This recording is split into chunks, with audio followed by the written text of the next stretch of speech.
This is Papa Smurf. You're listening to Our Lifestyle, the podcast, with ODB and the Mayor.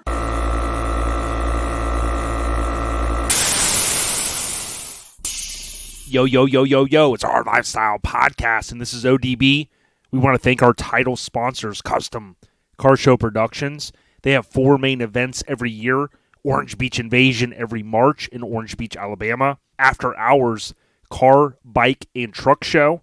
That is every April, typically at Hank Aaron Stadium in Alabama. Scraping the Coast needs no introduction every June in Biloxi, Mississippi. And then Bayou Showdown in Slidell, Louisiana every November. Also, big ups to our additional title sponsor, Mini Truck Showdown. This show is going down in June, Vegas, first weekend in 2022. So come on out and gallivant out to Las Vegas. This is your opportunity to make it out to the amazing city. Remember, what happens in Vegas stays in Vegas. Of course, that doesn't include our coverage of Mini Truck Showdown next year. And then lastly, part of the Mini Truck Showdown family, Kern County Showdown, which is going to be the first weekend in February in Bakersfield, California. Kern County Showdown, Mini Truck Showdown. Be there 2022. Enjoy the episode.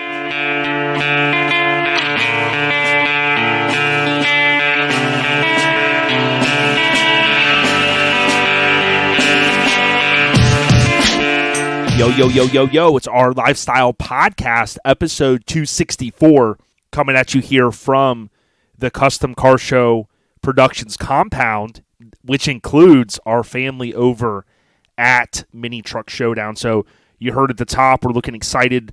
We're getting very excited, rather, for Mini Truck Showdown, which is going to be in June, the first week out in Vegas. So I've heard some of our friends up in Canada already planning to come down to Las Vegas, and we're super excited for that event.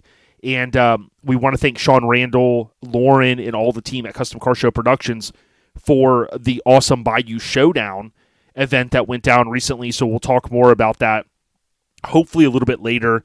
Now, I got to be honest, Miggity Mike the Mayor, we did swerve him.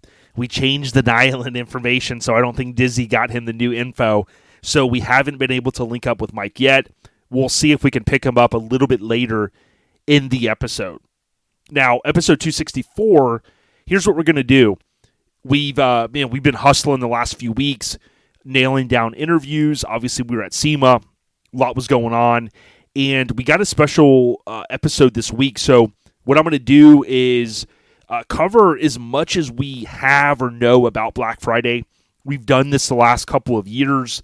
And obviously Black Friday is a little bit different, I think, this day and age because of, one, a lot of people shop online, but number two, with the whole pandemic, a lot of companies are struggling just to, keep products in stock. So I'm not certain we're going to see the same Black Friday deals across the board that we've seen in the past, but we'll go through a few of them a little bit later.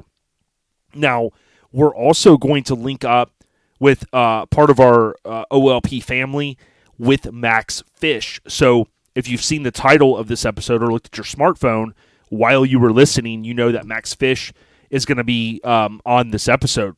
So you're probably thinking, hey, you guys have already had Max. One of the things that we've really wanted to do is be able to kind of re-up with some of our past guests because we've had so many great folks on. And, obviously someone like Max is always plugging away, doing cool stuff.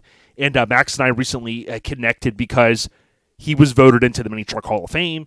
We were texting one day, and he was like, hey, man, unfortunately, I'm not going to be able to make it out there. I've got a lot going on.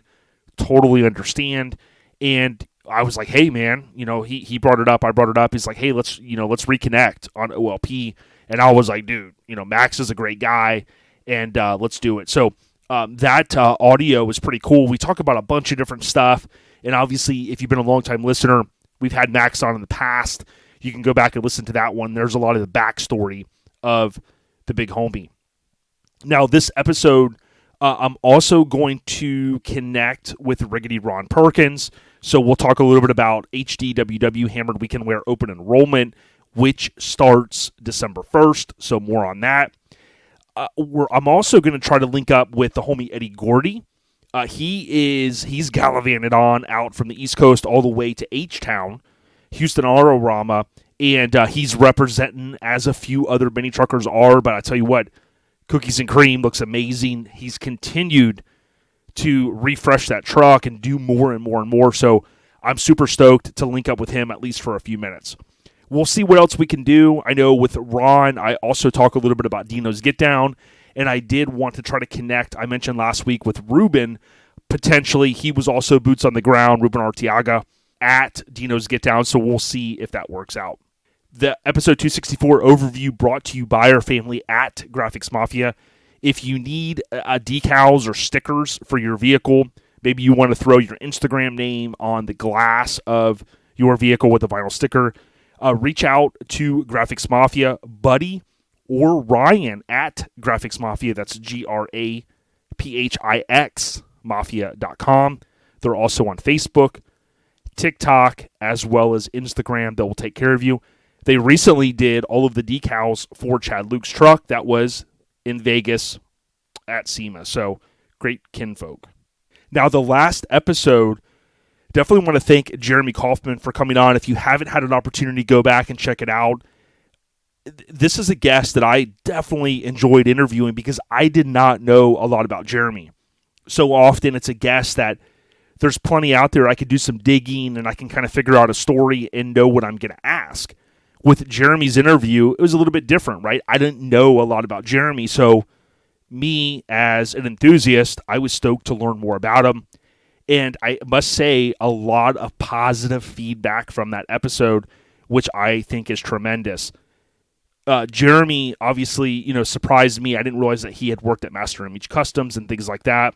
And I think that stuff is freaking awesome. I love getting the history and that person's story out, if you will. The other thing is, you had people that had commented, like Tim Berendez and others, that said, he's an OG, man. Like, damn, I looked up to him. The infamous Ed Eister, said that's just something about a Mazda with a Sprint topper, And a lot of people chimed in on the few posts that we did about him.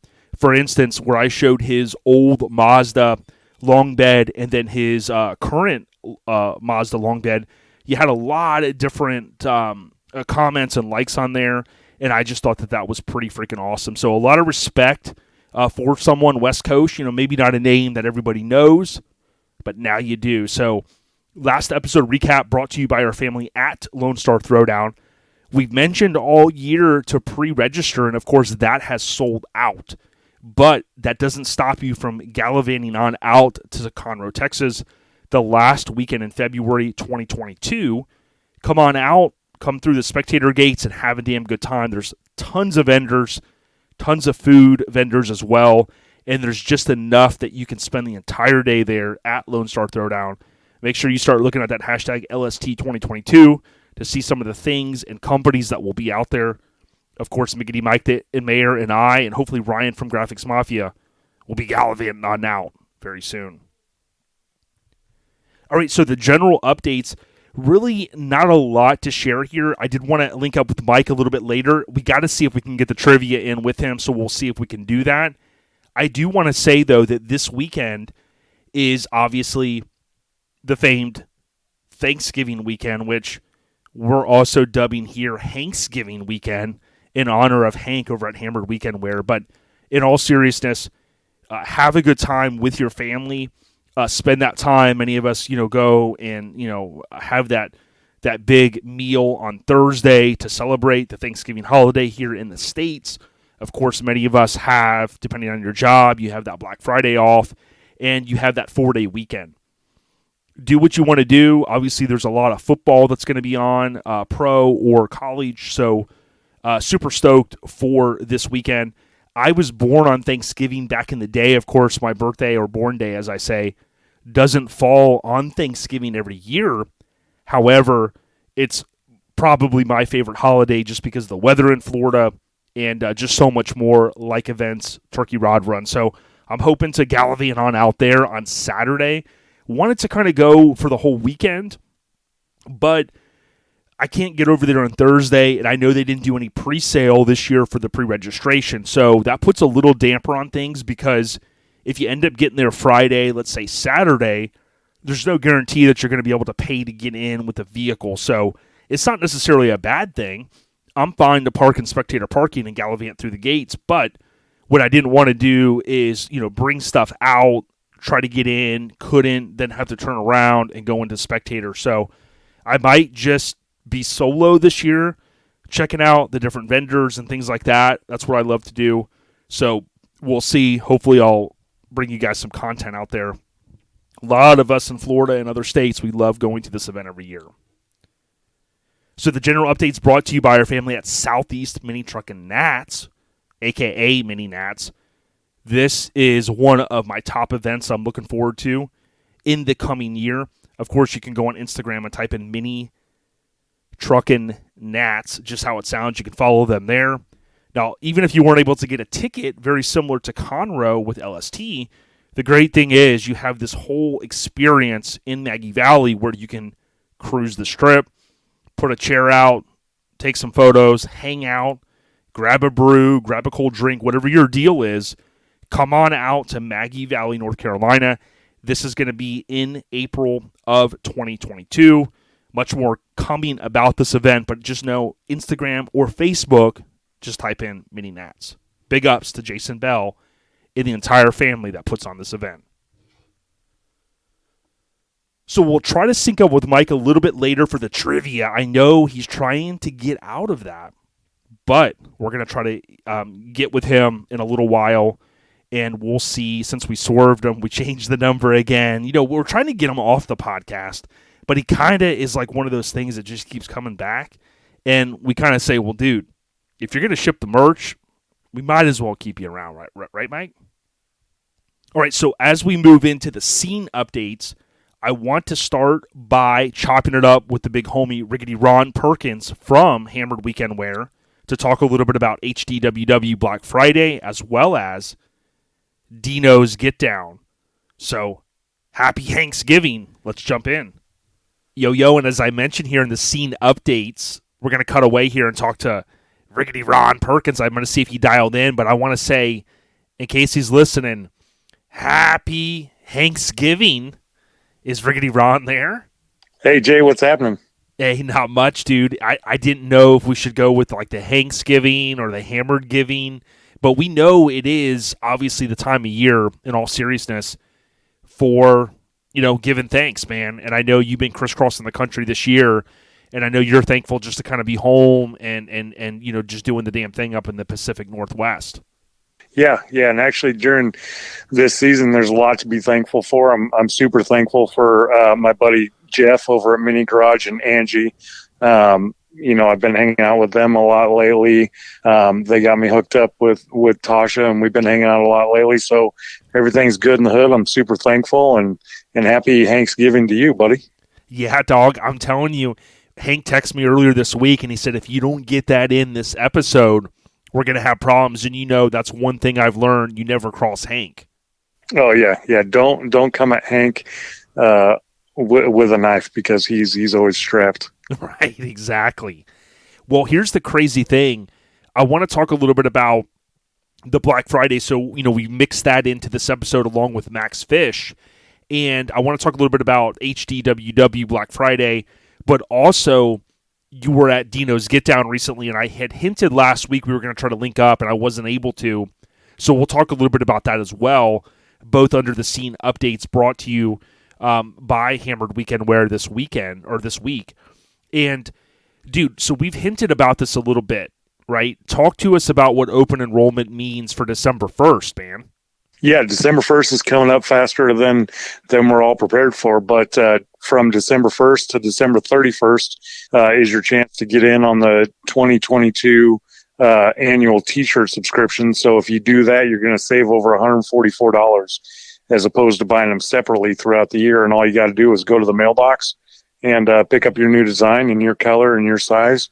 We're doing them in T-shirts. We're doing them in hoodies. We're doing them in banners. So it's real super simple, one-time payment, and then you just wait by the mailbox for Miggity Mike the Mayor to drop your stuff off. Yeah, USPS on the downfall, potentially if Mike's at the helm. But here's the cool thing, because a lot of times when you launch a pre-order, pre-sale, you're basically going out on social media and you're going, hey, the new ones are out, check them out. If you get in with open enrollment for the subscription, you basically, for the next 365 days, you don't even have to worry one bit about going out and ordering. And on top of that, right, to your point, you save $144 if you add up all the individual shirt purchases, which are 2 at a time, plus the shipping basically comes out to about $150 that you save. Dude, why wouldn't you do that? Yeah, and actually, if you subscribe, you get both design stickers with the unit, and like I said before, you just go to your mailbox and they're right there. You don't have to think about it. It's just a perfect deal all the way around.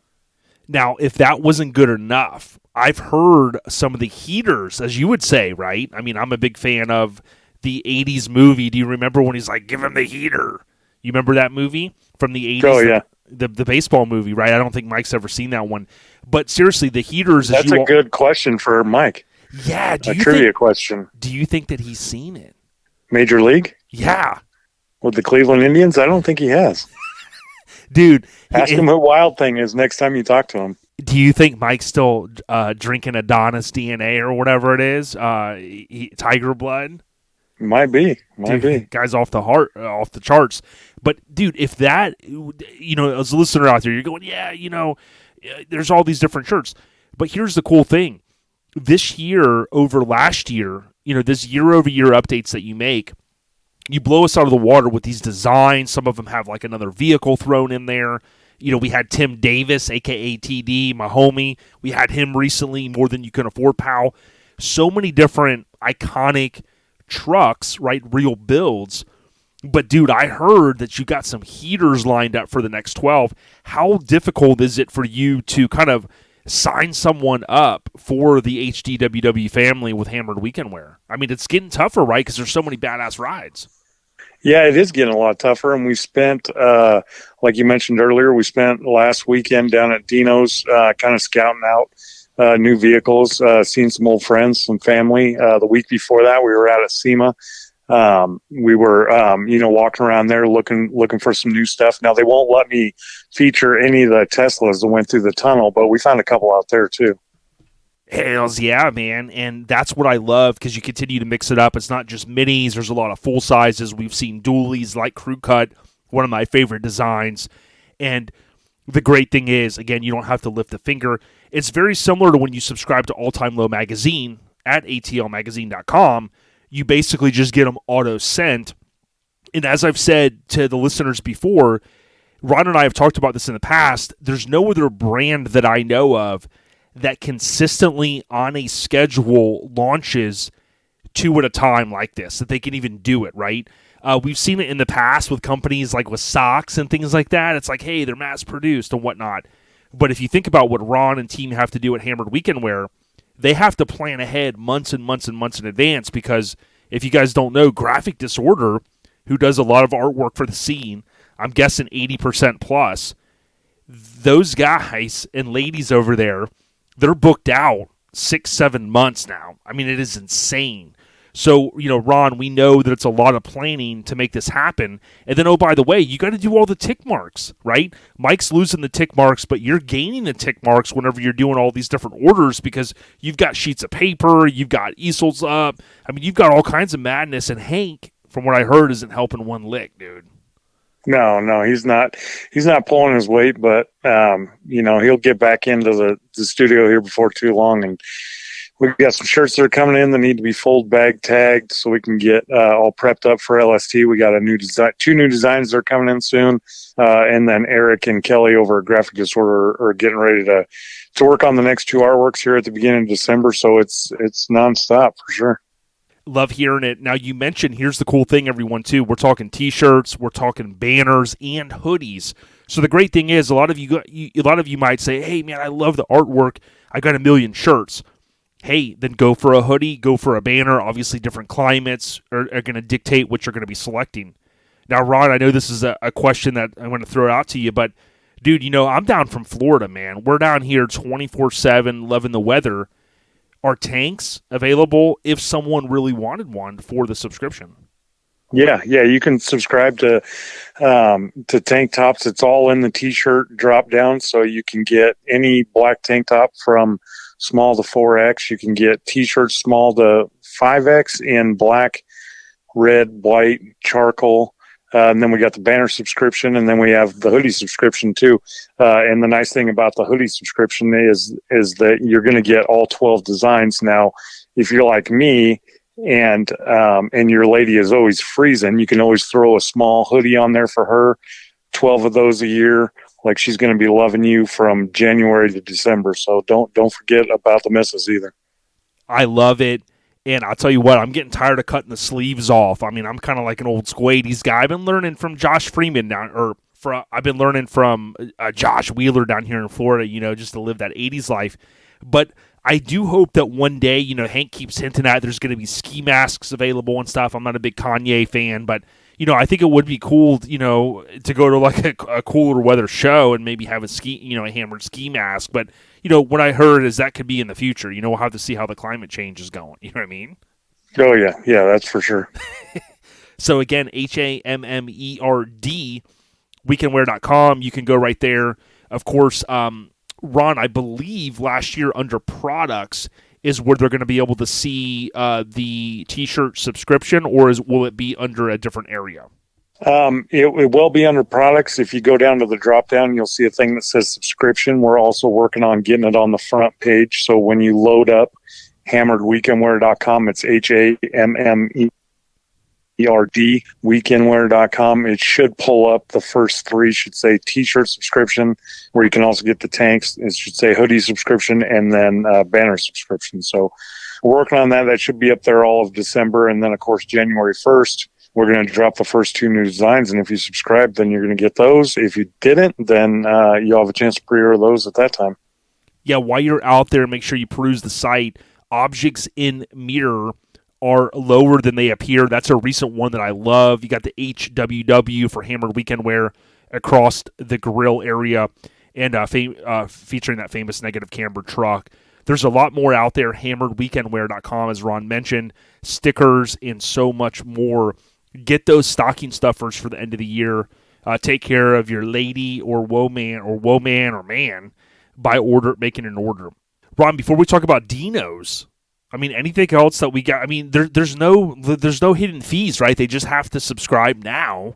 And like you said, the additional items they get are the free stickers that match the Hammered kind of logo, if you will, on the front of the shirt every single time, because you include that with the subscription. Yeah. And they're all going to be shipped, so there's no shipping charge. Once you pay the one-time fee, you just add that to the cart, pay for it. There's no shipping on it. So it ships to you free. That's all included. And in 2022, only to subscribers sometime throughout the year, they are going to get a bonus 13th design that nobody else will get. It's not going to be on the website. It's not going to be in the trailer. It's not going to be with Adam and Corey and Chelsea and Heather. It's going to be specifically for the subscribers only. So if you get on there and you order an XL charcoal t-shirt subscription, you're going to actually get 13 designs this year. And is that only for a couple of the people that are going to be hand selected, or is that going to be for everyone in the subscription? That's going to be everybody that's subscribed. So you don't have to enter to win. There's none of this, none of that. There's no extra money that you're out of your pocket. It's simply one-time fee where you normally got the 12. This year you're going to get a 13th design, and it could come with your first order. It could come in July. It could come at the end of the year. But I see. One time during the year, you're going to get or it's going to come anywhere in the year. I see what you're saying. Yeah, one time in the year, you're going to get 3 designs. You're going to open it up, and you're going to be like, well, I know about this one, I know about this one, but I don't know about this one. That's going to be the subscriber-only edition. It's going to be a special edition collector's item, if you will. So, if you want to wear it, great. If you want to put it up for a later day, then that's cool too. I love hearing it. We're super excited about what you launch in 2022. And you mentioned them earlier, but I tell you what, the Spark Show, we love those kinfolk. They had an amazing show this year. And, of course, we announced on the podcast with Corey and Adam talking about how the Spark Show is going to help distribute this, paraphernalia, truck paraphernalia, throughout the East Coast, and we're super excited to see what they do next year. And of course, like you said, if you get in with a subscription, you don't even have to worry about the plug throughout the country because you're going to have it delivered directly to your door. It's better than, this medical marijuana. Let's be honest. You know what I'm saying? Right. So, Ron, dude, we've talked so much. I know Hank is he's out of commission right now, so he really can't say anything. But, dude, you went down the Dinos last couple weeks, and I thought to myself, seeing the coverage, man, like this event is just growing. It's manifesting into something bigger than he could probably ever have imagined, right? And, of course, he's just a great guy. What was your experience there? Man, it was my first time going down there. I had actually tried to get a booth this year and last year, but unfortunately I was too late to get in on that. I talked to Dino on Friday and told him how I had to be down there for 2022, and I got my spot locked down. So you can find Hammered Weekend where in Glendale, Arizona at Westgate next November. But this year it was pretty wild. I went down there Friday with my brother and his wife. We walked around. We saw a lot of C10s, a lot of really nice vehicles. On Saturday, they opened it up kind of to everything. There was a good crowd of lowriders that were in attendance. The Westgate area is super huge, so there's lots of room to walk around, lots of room for vehicles. There's vendors, there's food. The weather was gorgeous. So, it was just really nice to get outside the booth and, see some of my friends, see my family, and just walk around and look at some new real builds that they had out there. And it was just pretty amazing to see what everybody's been working on.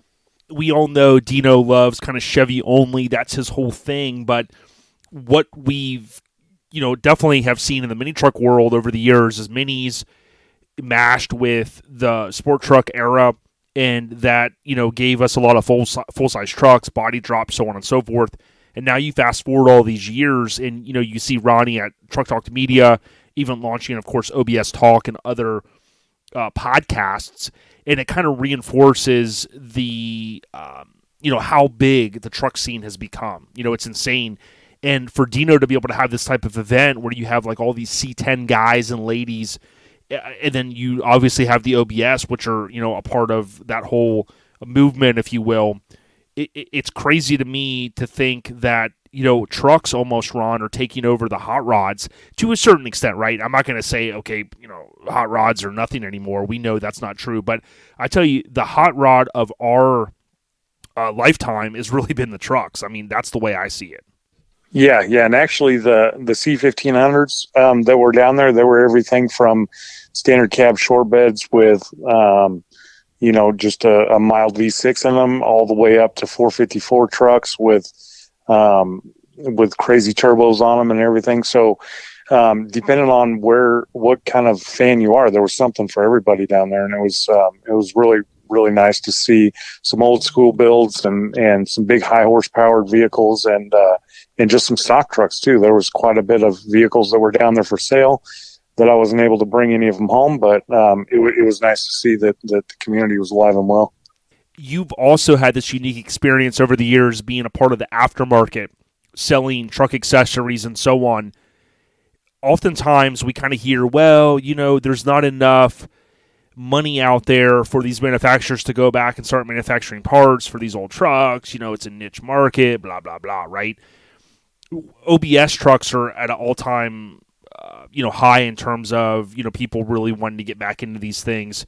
We've seen some manufacturers like billet guys over the course of time, like Ballard and Acrylic Fantasies here in Florida, continue to make parts.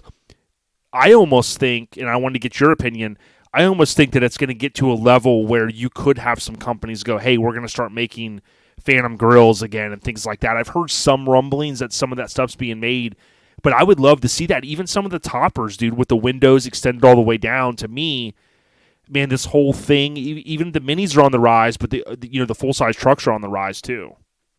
Oh yeah. There was quite a few that were down there that had bed covers, open beds, camper shells. We saw a real nice probably 98 crew cab dually that had a Lear 100 XL on it. It was bagged with semi wheels. I think I probably posted a picture of that, but yeah, I mean, like I said, they have something for everybody. They had stock resto mods that were lifted to full blown customs laid out. There was 100% stock vehicles. There was something for everybody for sure. Yeah, it's pretty good, and I think it was a good thing too, because when you and I had talked, I was like, you go to so many shows and you've become one of these many vendors that kind of end up behind the vendor booth throughout the events, right? And you can scoot away for a few minutes, but it's not usually long enough to really enjoy the event. So it was good, I think, as your friend, for you to be able to peel away. You went to SEMA, you had a good time, and then you went down the Dino's and you were able just to kind of let loose and not have to worry about, hey, I got to get back to the booth to sling some of that Hammered Weekend Wear merch. Yeah, and that was, I tell people all the time when I go to shows, like, if you don't come by the booth and at least say hi, then I probably ain't going to be able to see you. But, Dino's was so big, there was actually quite a few people that I didn't get to see that were down there. But, to everybody that I did get to stop and chat with and give hugs to, it was definitely refreshing to be on the other side of the vendor window, that's for sure. As we move into 2022, obviously you're excited about these new designs that you'll launch, but is there anything else that you're getting excited about? I know that you do have a few shows penciled in for next year. Of course, the Spark Show and team, they're going to be handling the distribution from an East Coast perspective, but the few shows that you do have kind of earmarked, whether you're going to fly and or drive, what are you most excited about for 2022? I'm pretty excited about heading back down to Conroe, Texas to go to LST. There's rumblings that Forbidden Fantasies is back at the end of March. So I've been locked into a booth there for quite a while. So I'm looking forward to getting back to Laughlin, Nevada. But yeah, we're just basically doing the thing here and getting all stocked up and ready to get 2022 started off with a bang. I love hearing it. Hammered Weekend Wear. It's HAMMERD. Weekendwear.com. Go out there, show Ron some love. We certainly appreciate all of the support of OLP. We're going to continue to stay on the rise into 2022, and we're kicking the scene updates off with you, Ron, this week. Other than saying Happy Thanksgiving, aka Happy Thanksgiving to everyone, is there anything else that you wanted to cover other than the T-shirt subscription, which folks can save over $144 if they get in on that? Yeah, basically, if you're listening to this on day one, it is going to be Black Friday. Every year we do a Black Friday sale. It's the only sale that we do all year long. It doesn't go through the weekend. It doesn't go through Cyber Monday. It's strictly Black Friday. So if you are listening to this on day one, you go to the website, hammeredweekendwear.com. If you use coupon code Black Friday 50, you're going to get 50% off of all of our flannels that we have in stock, which are great for Christmas. If you use Black Friday 25, you'll get 25% off any of the banners that we have in stock. And if you use Black Friday 5, you'll get 5% off any t-shirt that we have in stock. So those are the three major sales that we're doing for Black Friday, and it's going to end Pacific time, midnight on Friday, so you'll have a full 24 hours to get in on that. Dude, I love hearing it. Black Friday, save a little bit of change, and we know things are kind of all getting more expensive, so this is your opportunity to kind of get in, save a little bit of dough, and get some of those stocking stuffers and or gifts, holiday gifts, for the Christmas season. Yeah, just like Too Short said, get in where you fit in. Dude, I love it. One of my favorite albums, that purple album cover, though. Yeah. Dude, thank you so much for always supporting the scene. Is most important to us. And, again, love seeing you at so many shows this year. We know you're always plotting and planning the next kind of takeover of the scene, dude, and I really appreciate that. And, to give Hank our best, and we hope that, he can just kind of maybe, tone it down a little bit into 2022. You know what I mean? Oh yeah, he's going to have a long winter off, but he's gearing up for next season already. That's for sure. My brother, well, happy Thanksgiving, and we'll talk soon. Thanks. Happy Thanksgiving to you. Thank you to all the Airhead Nation, and go Cardinals. Go Pack, go. Yeah, so dude, man, that was a blast as far as all the photos I've seen. So I'm excited to hear from Ruben as well to see what he thought. Pretty cool stuff. So again, check out Hammered, HAMMERD, weekendwear.com, and check into the open enrollment. You got less than a week for that to be starting. So I mentioned earlier, kind of miscellaneous updates. Eddie Gordy going to the Houston Auto Rama. I want to talk to him here. We're going to call him in just a minute.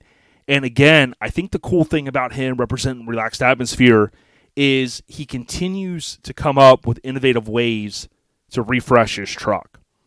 And I think this is the key thing for many truckers, because oftentimes we get older, we have less time, we're doing family stuff and whatnot. Eddie works a job, not the normal hours that many of us work, and he still makes time to go across the country and to work on his truck and do things. We saw this amazing setup at Scraping the Coast. I mean, just so many awesome things that he's doing to refresh his truck. And I tell you what, it's one of the cleanest, baddest trucks, in my opinion, on the show circuit right now. So let's give the big homie a call and check in with him for this miscellaneous update, since he's out in H-Town for the Houston Auto Rama. All right, so as I just mentioned, I just called the big homie, Eddie Gordy, EG. What's going down, my friend? What's going on, brother? Just out here in Houston, Texas for the 61st annual Houston Auto Rama. Hey, man, we love to hear that you're out there gallivanting. And you know what? I mean, it is that time of year, and like I told Ron, you guys will hear this a little bit later, but we're calling it Happy Thanksgiving, dude. You know what I'm saying? I know, right? It's the Thanksgiving, because Hank never stops giving, But Yep. We hear some of the cars and stuff in the background kind of coming in, and my understanding is you just got into town and you just got cookies and cream set up. So what was it like? What's it like right now being there at the Houston Auto Rama, as you mentioned, 61st annual, and seeing like all these amazing hot rods, but being one of the few mini trucks that's there representing? Man, it's really unreal. I've had numerous people tell me how I've got a street rod flare on a mini truck, and having a mini truck fit into with all these guys. I mean, dude, these cars are, they're crazy. Just hella nice, man. It's $200,000, $300,000, $500,000 builds, and I got a mini truck out here representing for all mini truckers. Yeah, and just as much detail in many ways, if not more, than some of those amazing street rods. I got to also give some credit to FFF Matt. Matt Gutierrez, he's also out there representing for Forbidden Fantasy from what I saw. Or actually, he posted and said it's FFF Jacob all set up at Autorama in the Lone Star Throwdown area, which I thought was awesome. Oh, yeah, man. Yeah, I tell you, man, people still just rolling in here. There's no telling how many millions of dollars of vehicles. And just the venue itself. This place is incredible. I've been in a lot of venues in my life, and I've never been in this nice of a venue. It's pretty awesome. Yeah, it's good stuff. We've had you on several times, and I always love talking about your Mazda, but I love seeing it in person more. I kind of gave you a compliment there before I started and called you, because, as we get older, a lot of us don't have as much time to do things. You got family and doing all these things, but, you work kind of different hours than many of us, but you still find time to plug away on the truck. And then also, you rolled solo halfway across the country to this event. What's it been like recently in your mind as far as trying to come up with new things to do on this amazing Mini? Well, like we've talked before, man, my mind never stops, and I guess it'll stop the day I die. I don't know, but it's just kind of like the sheet metal, the bead roll sheet metal I done under my hood. Being set up the way it has this year, I just seeing the holes in the underhood reinforcement. I couldn't live with it, just stuff like that, and being able to do the work myself. I'm able to save a lot of money. I don't save no stress or headaches. I can guarantee you that. But, I don't know, man. I just keep trying to come up with, stuff that people's not done, just stuff to make the truck better, because, I mean, a lot of my buddies, they called it when I first got the truck, when we were talking about, I suppose I got it for a daily driver. They said, well, we called it. We knew it was going to get to this level. I said, well, I mean, it's just me, man. I don't know any different. It's just me. So, yeah, we've established in the past how you used to go to a lot of the lowrider shows for years and we're collecting trophies and just, doing the damn thing. And obviously that's not why you do it. But the other thing that blows my mind is, like I mentioned earlier, that we saw you at Scraping the Coast, and I see this display and I'm like, dude, like the time and effort and money to put it together, and then, oh, by the way, truck it to these events, set it up, break it all down. What was it like today, kind of setting it up? And you probably have people coming around scratching their head going, dude, all this for a mini truck, and then they see how the details in it and they go, dude, thumbs up. Yeah, I actually, I've been reading the rule book and everything for the Auto Rama and the World of Wheels, because I'm hitting this one and I'm going to hit several next year. I'm going to try to run for points, so I'm going to have to even do more to the truck. But I kind of use Slamfest as kind of test waters, because I had to have what they call a toe board down, which hides the edging of the carpet. So I run all that, all the wiring's hidden, everything's plug and play. So I done all that. So that went flawlessly. So I had that down, hands down. So, and another, piece to the puzzle had to be a show board. It's what the requirements, what they want in the rule book. So I went in an old trusty computer and drew me a show board up, base and a faceplate, and had black pearl show boards, designed me a show board for it, and just kind of done the same design, same lines and everything as the uprights of the display, and just kind of incorporated everything. And so then went to Home Depot the other night looking for more mirrors, and lo and behold, they didn't have no more 12 by 12. So what did Eddie get? Eddie got 36 by 36 mirrors. Dude, bro. So this thing has got mirrors from the front bumper to the back bumper, and I've got lights running up the center underneath of it. It's nuts, dude. It's nuts. Well, just for the record, I always talk to Eddie, and I always go, Eddie, let's keep doing this so that Mike can't win anything, dude. Because, Mike, he's over here with banana hammock, and I go, dude, come on, Mike. I can't compete with a chrome frame, man. Dude, I was at the record store earlier this week, and no joke, I looked over and I was like, man, they got some old magazines over here. That, a little bit of this, a little bit of that, and they had some old hot rod magazines. And, dude, from the 60s, they had an old hot rod cover that had a chrome frame. I go, dude, there's Mike's idea right there. Chrome frame, gold pistons. It just all goes hand in hand. I know. I saw earlier this week, they're talking about treadless tires that were like rubber, like these crazy tires. And I go, man, Mike could run those with some billet inlays and some lighting. He might take he might win something, Oh, yeah. Oversized stainless dog bowls. Something. We come up with something. Yeah, we definitely can. When you mentioned the underside of the hood recently done, I see a lot of the photos that you post of the detail work and the time and effort underneath it to keep it clean and to do the different detail. When you do these things, right, I look at it as an enthusiast and go, dude, he's done. There's nothing else. You're going to get home next week and go, man, I need to do this. What's your mindset when you get back? Like when you're driving, are you thinking, hey, man, well, I could do this to cover that and do all these things? Like where's your mind go from here? Well, I've already got pieces that I run out of time on, so I'm doing inserts for the bed, the bead rolled. The bottom side of the bed is going to be sheet metal, bead rolled. Wow. All of it's going to be. It's yeah. So here we are, Thanksgiving. I've got my next show. I'm going to do two World of Wheels first of the year. So. First weekend in January, first weekend in February, Chattanooga and Birmingham. So I don't have a whole lot of time to, and my vendors, they have other customers too. So that's when the stress level goes up because, I can't put them on if they can't get them done, but they always come through for me. Yeah, no doubt. We're talking with Eddie Gordy from Relaxed Atmosphere. You can find him EDDIE Gordy _Junior on Instagram. Want to remind people, too, though, you're the owner of Big Black Fab. That ties in nicely with your crazy big black beard. And I tell you what, you have mentioned this. I know one of your brothers in the club, Dave, with the amazing 65 red Chevy, and so many others have come to you for this, this awesome fab work that you do, the bead rolling, all these different things. Let's say someone wants to get a hold of you. They want something built. They've got these crazy ideas, and they know this stuff doesn't come cheap. How could they get a hold of you, Eddie? A couple of different ways. I mean, they can hit me up on my personal Facebook page, which is Eddie Gordy.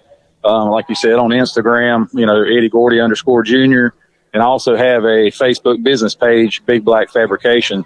So, I have people hit me up several times a week wanting stuff done. I've got tons of stuff lined up. So, I feel very blessed to because a lot of that pays for a lot of this. So, and as long as I can make people happy, that's all I care about.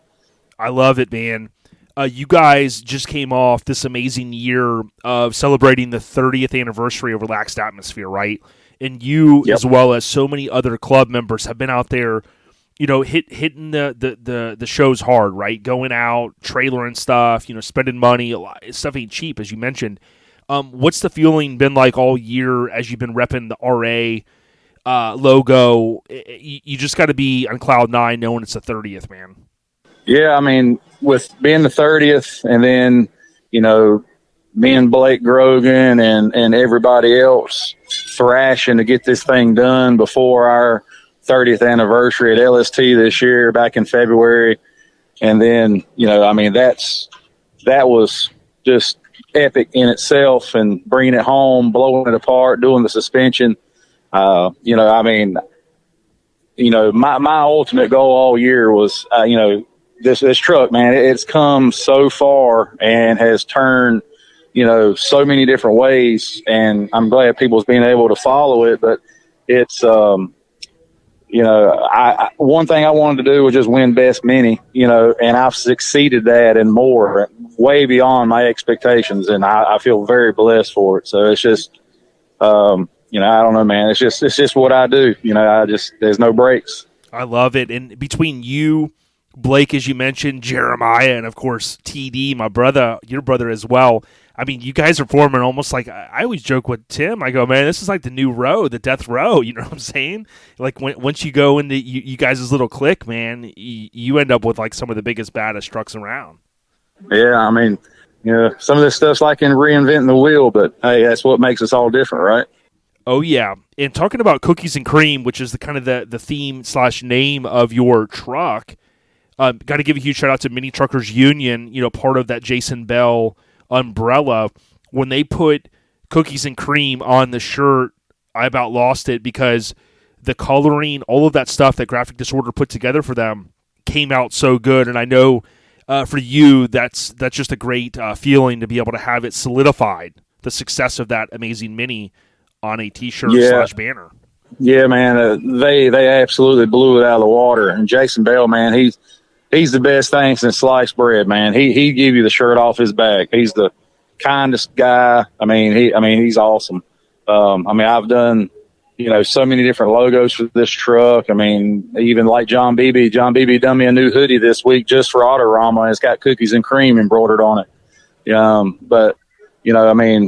I told Jason, I think his Spark show, I said, hey, man, I said, just make sure I don't tag you too much. He said, keep tagging me. He said, every time you tag me, I sell shirts. I was like, all right, man, that's cool.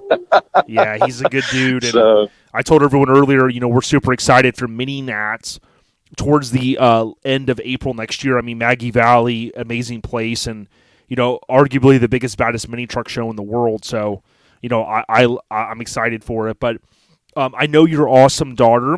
She typically will accompany you to different events, but, with Thanksgiving, I think you gave her, she could play hooky on this one, right, Eddie? Yeah, I got ready to actually, the night before I left, I worked third shift, so I had to work all night, and my dad works with me. I told him, I said, I'm going to leave at 4. I got to go home and get me like an hour and a half sleep. So I went home, got me an hour and a half sleep, got on the road about 7. And she come in there before I left. Boy, she was bawling her eyes out. She wanted to go. And I was like, well, I said, it's Thanksgiving. And I said, I don't want you to miss school. I said, but, you need to be here for Thanksgiving. So, But yeah, she loves it, and especially Texas, man. Me and her both. Texas holds a special place in our heart, and she loves it just as much as I do. So That's good stuff. Well, I've been telling everyone we're going to be out there just in a couple months, and I forget when you texted me the other day if LST was on your docket for next year, but I tell you, at Conroe, man, you've been there. We linked up a couple times. Oh, yeah. I tell you what, it's an amazing event. Oh, it's awesome, man. Yeah, Lonnie and Radar and Jared and everything, man. I mean, they don't have no breaks either, man. It's like, what they going to do to top the next year? Well, you go the next year, it's better than the year before. Exactly. Yeah, they call Ron and go, dude, can you bring Hank? We're trying to top last year. And I go, man, you got to watch out, dude. Letting him go kind of roam around there. You know what I'm saying?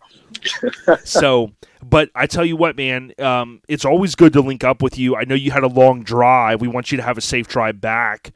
Was there anything that we didn't get a chance to hit upon, just kind of checking in with you there at the Houston Auto Rama? Nah, I mean, it's pretty awesome to be out here, man. I mean, I'm glad I could come out here and on behalf of all mini truckers and man, I've had a few people reach out to me this week and tell me how this truck and them following how it's really inspired them to, do different things and actually start back working on their vehicles. I mean, it's very humbling to see the respect and the input and, feedback from people. It's really good to hear. 1,000%. And I'll even say for me, we all need motivation. Some people go, yo, ODB, you help motivate me. Well, I see your post and it helps motivate me to go, well, shit, man, if he's out there polishing and chroming and doing this, I need to get off this freaking couch, and get moving. Because, again, you even, working that third shift and doing these different things, like, I mean, you truly solidify, like a lot of times I say, hey, no breaks, but I'm telling you, you solidify it. And honestly, it's inspiring to a lot of people. You know what I'm saying? It shows people that it can be done. You don't have to be a millionaire to do this stuff. You got to hustle, and, of course, you got your side business.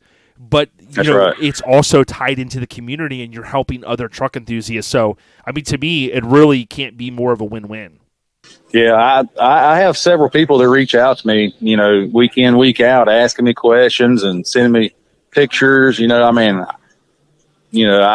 I love to give people, input and ideas and stuff like that. I mean, because that's what keeps this thing going. If we stop having ideas and stop building, it's going to die. So, yeah, I couldn't agree more. Well, whatever you do, don't give any ideas to Mike. You know what I'm saying? Because I'm trying to swerve him with the Lambo doors. You know what I mean? We'll edit this part out. He'll never hear it.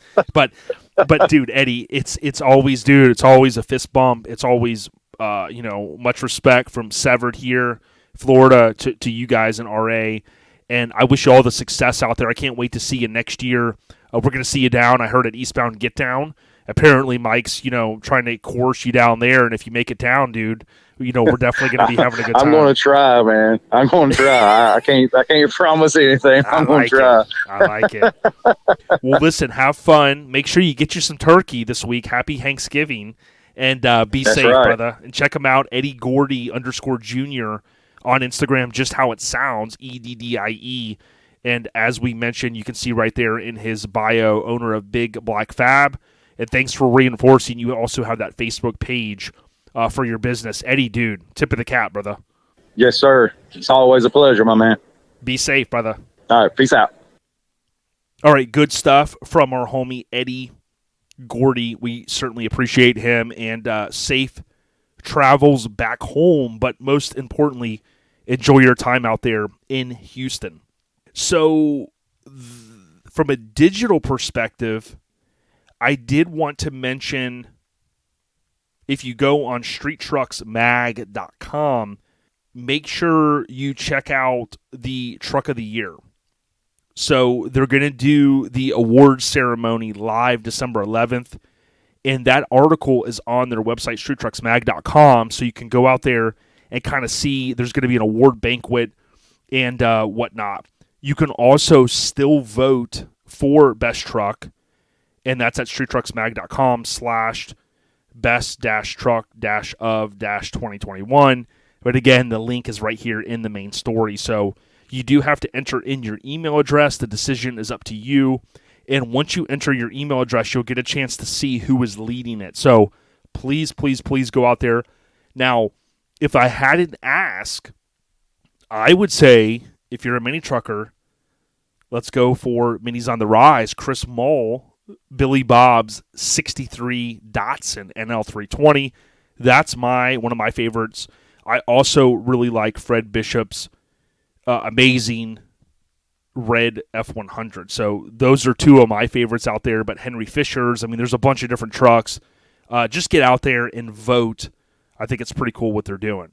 Now, from an Instagram standpoint, what I thought was pretty cool is I posted on OLP's Instagram. It was 31 years ago that the first November issue of Mini Truckin' launched. So up until that point, they were they were quarterly. And that November kicked off the first not monthly issue, but the first issue that was named after a month, i.e. November 1990. So the cool thing about it was Sal Napoli's truck was on it. His truck was known as Smooth Character, and Jason Stevens also was on the cover as well. It was Brian McCormick's third credited feature cover for Mini Truckin' Magazine. And the cool tie-in is not only have we had Sal on before, but Sal was recently inducted into the Mini Truck Hall of Fame, which I think is fantastic. I love what they're doing over there. We got a chance to meet up with Sal out there in Vegas at the Mini Truck Hall of Fame ceremony, took a photo with him. But we wanted to kind of tip our cap because, again, November is that line in the sand when Mini Truckin' Magazine started to go, hey, we're no longer winter, summer, so on and so forth. Damn it, we're November. So check it out. The post is out there, and it's on Facebook. It's on Instagram. So tip of the cap to Sal. Now, I also saw that our family, kind of part of the family of Mini Truck Showdown, we've been talking about this, is Kern County Showdown. They have been posting on Instagram as well as Facebook, and they said, attention all media personnel and videographers, please reach out to us to submit your media pass. All media personnel must be accepted before entering the event. They've also talked about if you have yet to submit your entry for the event and yet to pay, you have until January 1st of 2022. So go out to Kern County Showdown on Facebook or Instagram, and you can link over to kerncountyshowdown.com. There's a lot more information. The cool thing about this one is it's the 4th through the 6th of 2022, February rather. So February 4th through the 6th, 2022. And they're bringing minis back to Bakersfield, California. So come on out, have a good time with the fam, and do the damn thing. Now, those are some of the scene updates that I wanted to cover for this week. And thank you so much to Garage Gear Clothing. It is getting to the end of the year, which that means the holiday season is upon us. And whether you're going out to Hammered Weekend Wear and you're getting the open enrollment t-shirt subscription for next year, or maybe you want to mix things up, maybe for the child or for your woman, or you just want to get some gear for your man, GarageGearClothing.com offers free shipping in the U.S. Go out there, hook it up. They've got plenty of shirts and all kinds of different gear. You just have to go to GarageGearClothing.com, add OLP to the notes. You never know what Crystal and team might throw in for showing your support to OLP. All right, so next up, we got the key show updates, and gets a little bit easier going into the end of the year to talk about shows because, as many of you know, the shows start to taper off.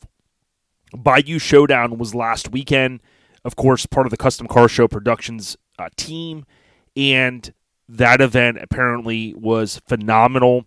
Hopefully, when we talk to Mike, we'll be able to do a couple minutes with him to talk a little bit about it, but from the coverage that I saw, it was just amazing, a great time had by many, and that's every year in Slidell, Louisiana. So really, the next big thing that we're going to be at is the toy drop. So the toy drop is put on by the team behind Made of Steel, and it's going down December 4th in Orlando. So it's at Deezerland park, and that is basically like kind of like a car museum. They've got movie cars, all kinds of different stuff. And that, again, is December 4th. It's a one-day show, and we're going to be going out there. Mike and I are going to be set up. We're going to be vending. We're going to be supporting the event. We would really ask that you come out, especially since this year we didn't have the opportunity to get together back in August for the Memorial Cruise. This can easily take that event's spot, as needed. And again, it adds another opportunity for us all to get together. There's a ton of stuff going on in Florida from beginning to end of the year. And this is kind of the last thing that we'll have, even after the Turkey Rod Run, which is this weekend. Now, Facebook, Tank and team have done a great job promoting this event. Of course, it's simple. You go on Facebook and just type in toy drop, and you'll see the first annual toy drop auto show presented by Mile to Wild, and it is December 4th. They've got all the information right there. It looks like 835 people have selected, quote, I'm going, and there's a lot more interest. It's 5250 International Drive, super easy to get to, and all of the information's there, right? So it talks a lot about the key things that you need to know about this event. ToyDropAutoShow.com as well. As we get sideways into 2022, there are a few shows that I'll hit upon. Is, of course, you have, Mike's got a gun to my head to make sure I talk about his show along with John. And, of course, Eastbound Get Down show is going to be the first of many, and it's going to be January 21st through the 23rd, technically in Ormond Beach, but really it's at the Destination Daytona Complex. They've had amazing pre-sale numbers, kind of pre-registrations rather, and I would argue and say this is going to be the biggest, baddest show in the state of Florida, hands down. The amount of promotion that they've done with the artwork that they've acquired through Graphic Disorder and the support of the amazing state of Florida and beyond, this show is easily going to be the biggest, baddest around. It's just going to take a year or two. And I can tell you what, from the pre-registration numbers I've heard, man, they're going to topple everyone. So I cannot wait. It's going to be awesome. Now from there, the next event that we really have on the radar is Lone Star Throwdown. So the 25th through the 27th. We talked about that earlier. Conroe, Texas. You guys know. Be there, LoneStarThrowdown.com for more information. After that, basically a week later, we're going to be in South Florida, Lake Wales, technically, for Relaxin' on the Ranch. Now, I've mentioned this before. I'll have the opportunity for DJ ODB on the ones and twos. So I'll be trying to live up to DJ Mays. I know I can't do that, but it's going to be awesome. They don't have a lot of pre-registrations, but what I'm asking for you is go out to Relaxin' on the Ranch Instagram, tap on the link in the bio, and you can pre-register right there. You can select if you want to camp, if you want a room, you want a tent space, you want a room for an RV. You have all of that opportunity, so you can kind of gallivant on down there. For us, it's not that bad of a drive. I've driven it the last, I want to say 2 years, solo, down there in the morning, do the damn thing, and drive back solo. So I'm looking forward to it. From there, we're going to be at Orange Beach Invasion, and Orange Beach Invasion is technically the last weekend in March. They did move it, right? So we're going to talk a lot more about this event. But if I look at the calendar, basically it's going to be the, I think, 25th through the 27th, if I remember correctly, for 2022. So that obviously was done to help try to get it away from the spring break weekend itself. It's the 25th through the 27th. There's technically two Instagrams. There's Orange Beach Invasion, and then there's Orange Beach Invasion Show. Orange Beach Invasion Show was the one that Greg, rest in peace to our homie, was technically running. But more to come with this event. I know Altered Metal is also next year, so I got to kind of see how that's going to align, because I want to say that was going to be the same weekend, so more to come there. And then Mini Nats is the 23rd through the 25th in Maggie Valley, so we'll, of course, be there. And Sparks in the Park is the first, so I kind of get these mixed up. That's the first weekend in April. That's really all I want to kind of hit upon there And just know that I'm spending some time now to update the calendar. So if you go to our lifestylepodcast.com, on the left, if you're on your iPhone or Android device, it doesn't matter, click on official OLP show calendar. And then once you land there, you have to click where it says click here. So tap on that, and you're going to get a pop-up that says, do you want to subscribe to the calendar? This is a standard calendar kind of through iCal. You can subscribe to Android or iPhone. All of these dates will be in your device. You'll get a reminder. You'll have a link to the Instagram if applicable. You'll also have a link to the website if applicable. So those are some of the key show updates brought to you by our family at the West Coast Influence. You can go to minitruckfilm.com. You can go to minitruckfilm.com and order the Blu-ray or DVD. This is the perfect time for your significant other, maybe your son or daughter, showing interest in the mini truck scene, and they want the history, which we refer to as the West Coast Influence. You can pick up this Blu-ray or DVD, and it's a great stocking stuffer. Okay, next, we got the podcast updates. There's not a lot to share. I do want to say we do have something cool coming next month that we'll announce, a couple of things, rather, and we are working on the end-of-year show. I've actually been working on that for some time. There's so much jam-packed into those couple of episodes that hopefully we're going to do in about a month at the tail end of December. If you can imagine, we're pretty much at the end of the year, which is insane to me because every time I get to around this year, I think, man, 365 days passes so quickly. And I always try to figure out and say, well, what were my goals a year ago? Did I start those 365 days ago to start plugging away to get to where I want to get to today? Because if I didn't, I need to write those goals down, type them into my iPhone notes or whatever. I got to start plugging away because, again, I'll tell you what, the older we get, the quicker, at least perception-wise, to me, it seems that time passes. And if you don't set those goals, whether it be finishing a project, kickstarting a project, or whatever it is, you're never going to be able to achieve those. So, do your best to stay on the rise. Now, you can also leave, if you're on an iPhone or an iPad, one of those Apple devices, go to the Apple Podcasts app. You can tap on Library, select OLP, and then scroll down, leave a 5-star rating. It really helps us. You can also type in a review. That helps us as well. We'll read those in a future episode. You talk about another opportunity. Joey at Get Decked can take care of your awards needs. If you want to put your significant other's vehicle on a skate deck, he can do those one-off, no problem. Look up Joey Dilworth or Get Decked, 2 words on Facebook and or Instagram. Send Joey a direct message. Let him know that you heard ODB talking about what he does, and he will get you squared away. Joey at Get Decked. All right, so we're going to wind down with some Airhead Nation updates, and I'll go through these a little quicker. Then I'll hit on some Black Friday updates, and then we'll see what other audio we can pick up. So right now, I haven't heard from Miggity Mike. I text him, and of course, he's probably all pissed off. We swerved him.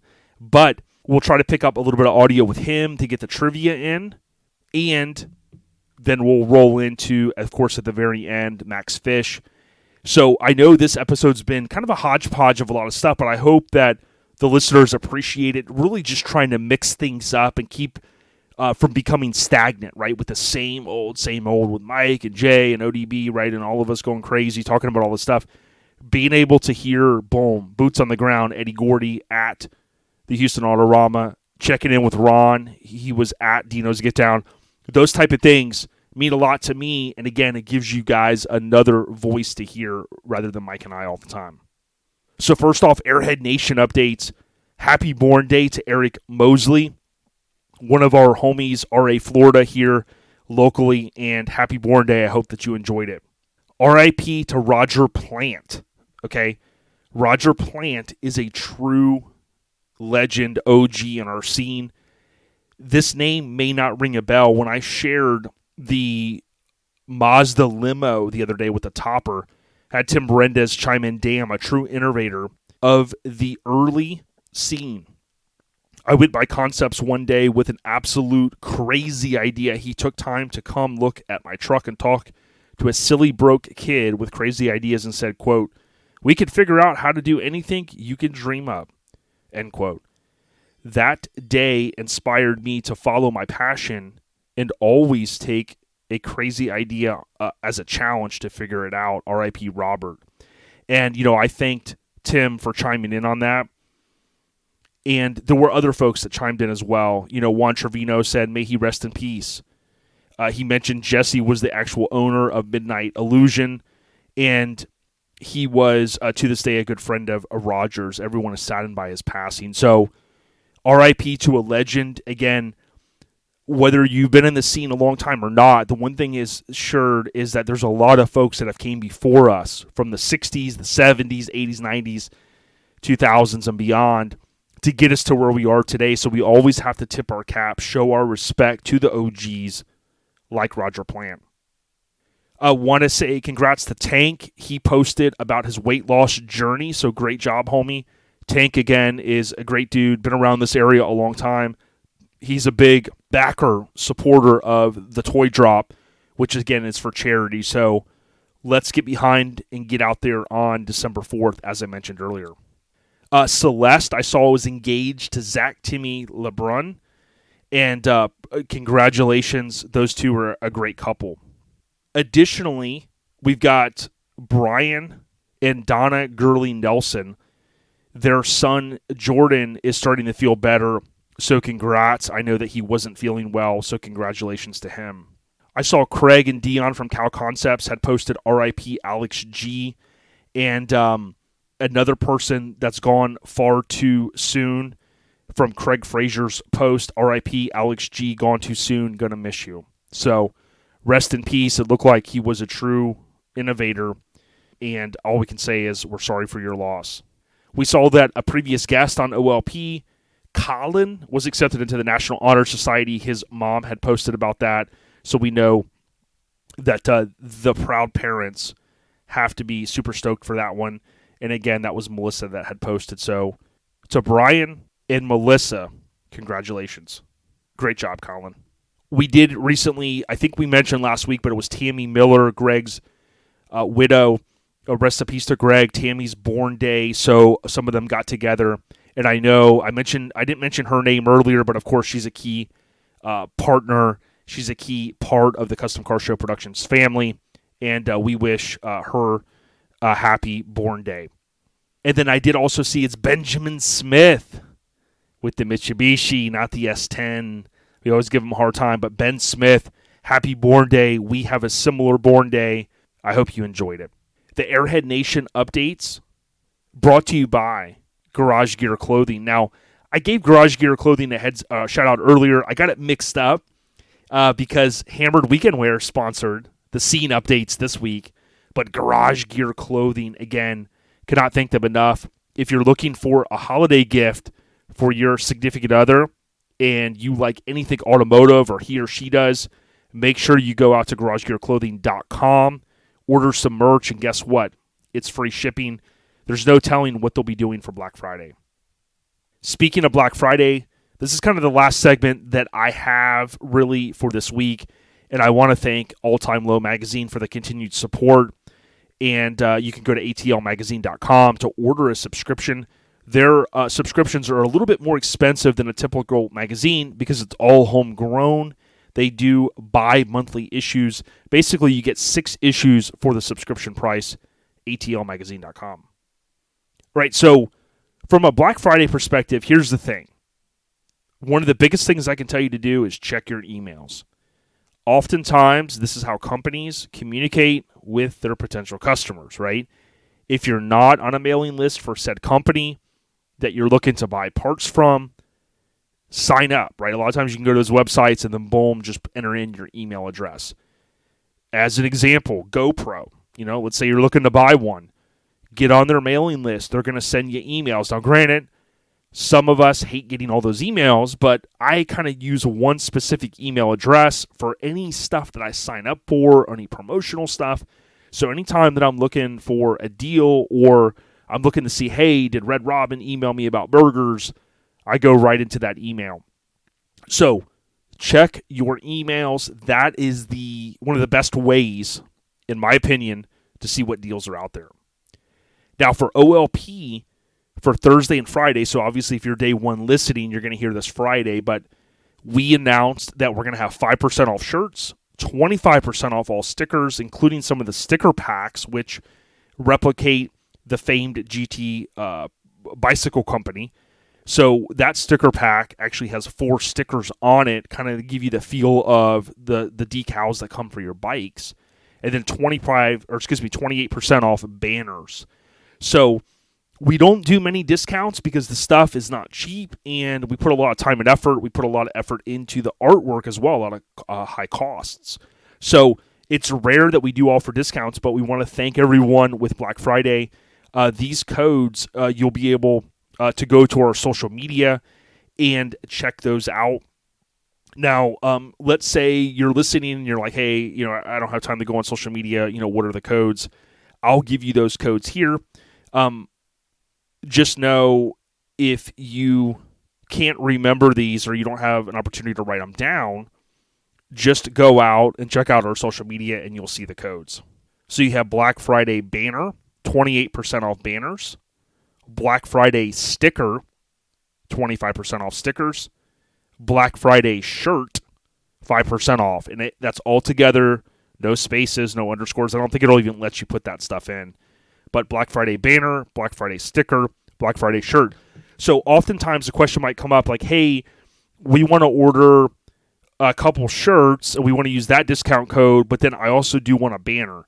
The best thing I could tell you is do separate orders. I believe Big Cartel does not support multiple discount codes on one order. You can try it. If it does not work, just do separate orders. The banners have to ship separately anyways, typically because Mike and Shannon, they have to roll those up and put those into the longer box. Now, a couple of times, if it's a huge box, they can fit them in there, but typically the banners are going to ship separately anyways, and you're going to pay for that shipping in addition to whatever else you order. So get out there. It's an opportunity to save a little bit, and we appreciate all the support. OurLifestylePodcast.com. All right, so Asphalt Army, they did post. So thank you so much to Tony. He was one of the first people that had reached out to me, and I certainly appreciate him doing that, keeping us in the loop. Asphalt Army, we've had Tony on, an amazing episode, amazing dude, great family guy. Their Black Friday starts on 11/25, which of course is Thanksgiving, and it's going to run all the way through December 31st, dude. No codes needed. All shirts are 15, all hats are 15, all banners are 20, all hoodies will be 25. Asphalt Army on Instagram or Facebook, and then that will bring you over to asphaltarmy.com. One of the coolest names, I think, in any kind of automotive brands. I love the brand. He just kind of wrapped up a pre-sale on the Mini Addiction shirt. So typically he'll order a few extra of those. Get out there while you can. Asphalt Army. So you heard earlier from Rickety Ron from HDWW. You heard about Hammered Weekend Wear's Black Friday deals, so get on those. Now, Airlift, in the past, many of us have been accustomed to them doing a 25% off deal. COVID comes last year. Of course, that does not happen. If I remember correctly, I talked about it. It was a 10% discount.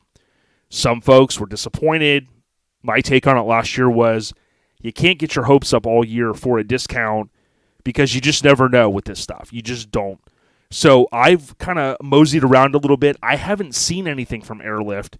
I don't know if they're going to offer the typical 25% we've become accustomed to seeing, if they're going to keep it close to the vest and wait till Thursday, Friday to announce, or do they maybe do 10%, or do they maybe just not offer a discount? Now, I know some of us are like, damn, Black Friday, I'm looking forward to getting these parts. I want to build this stuff going into the new year. But keep this in mind.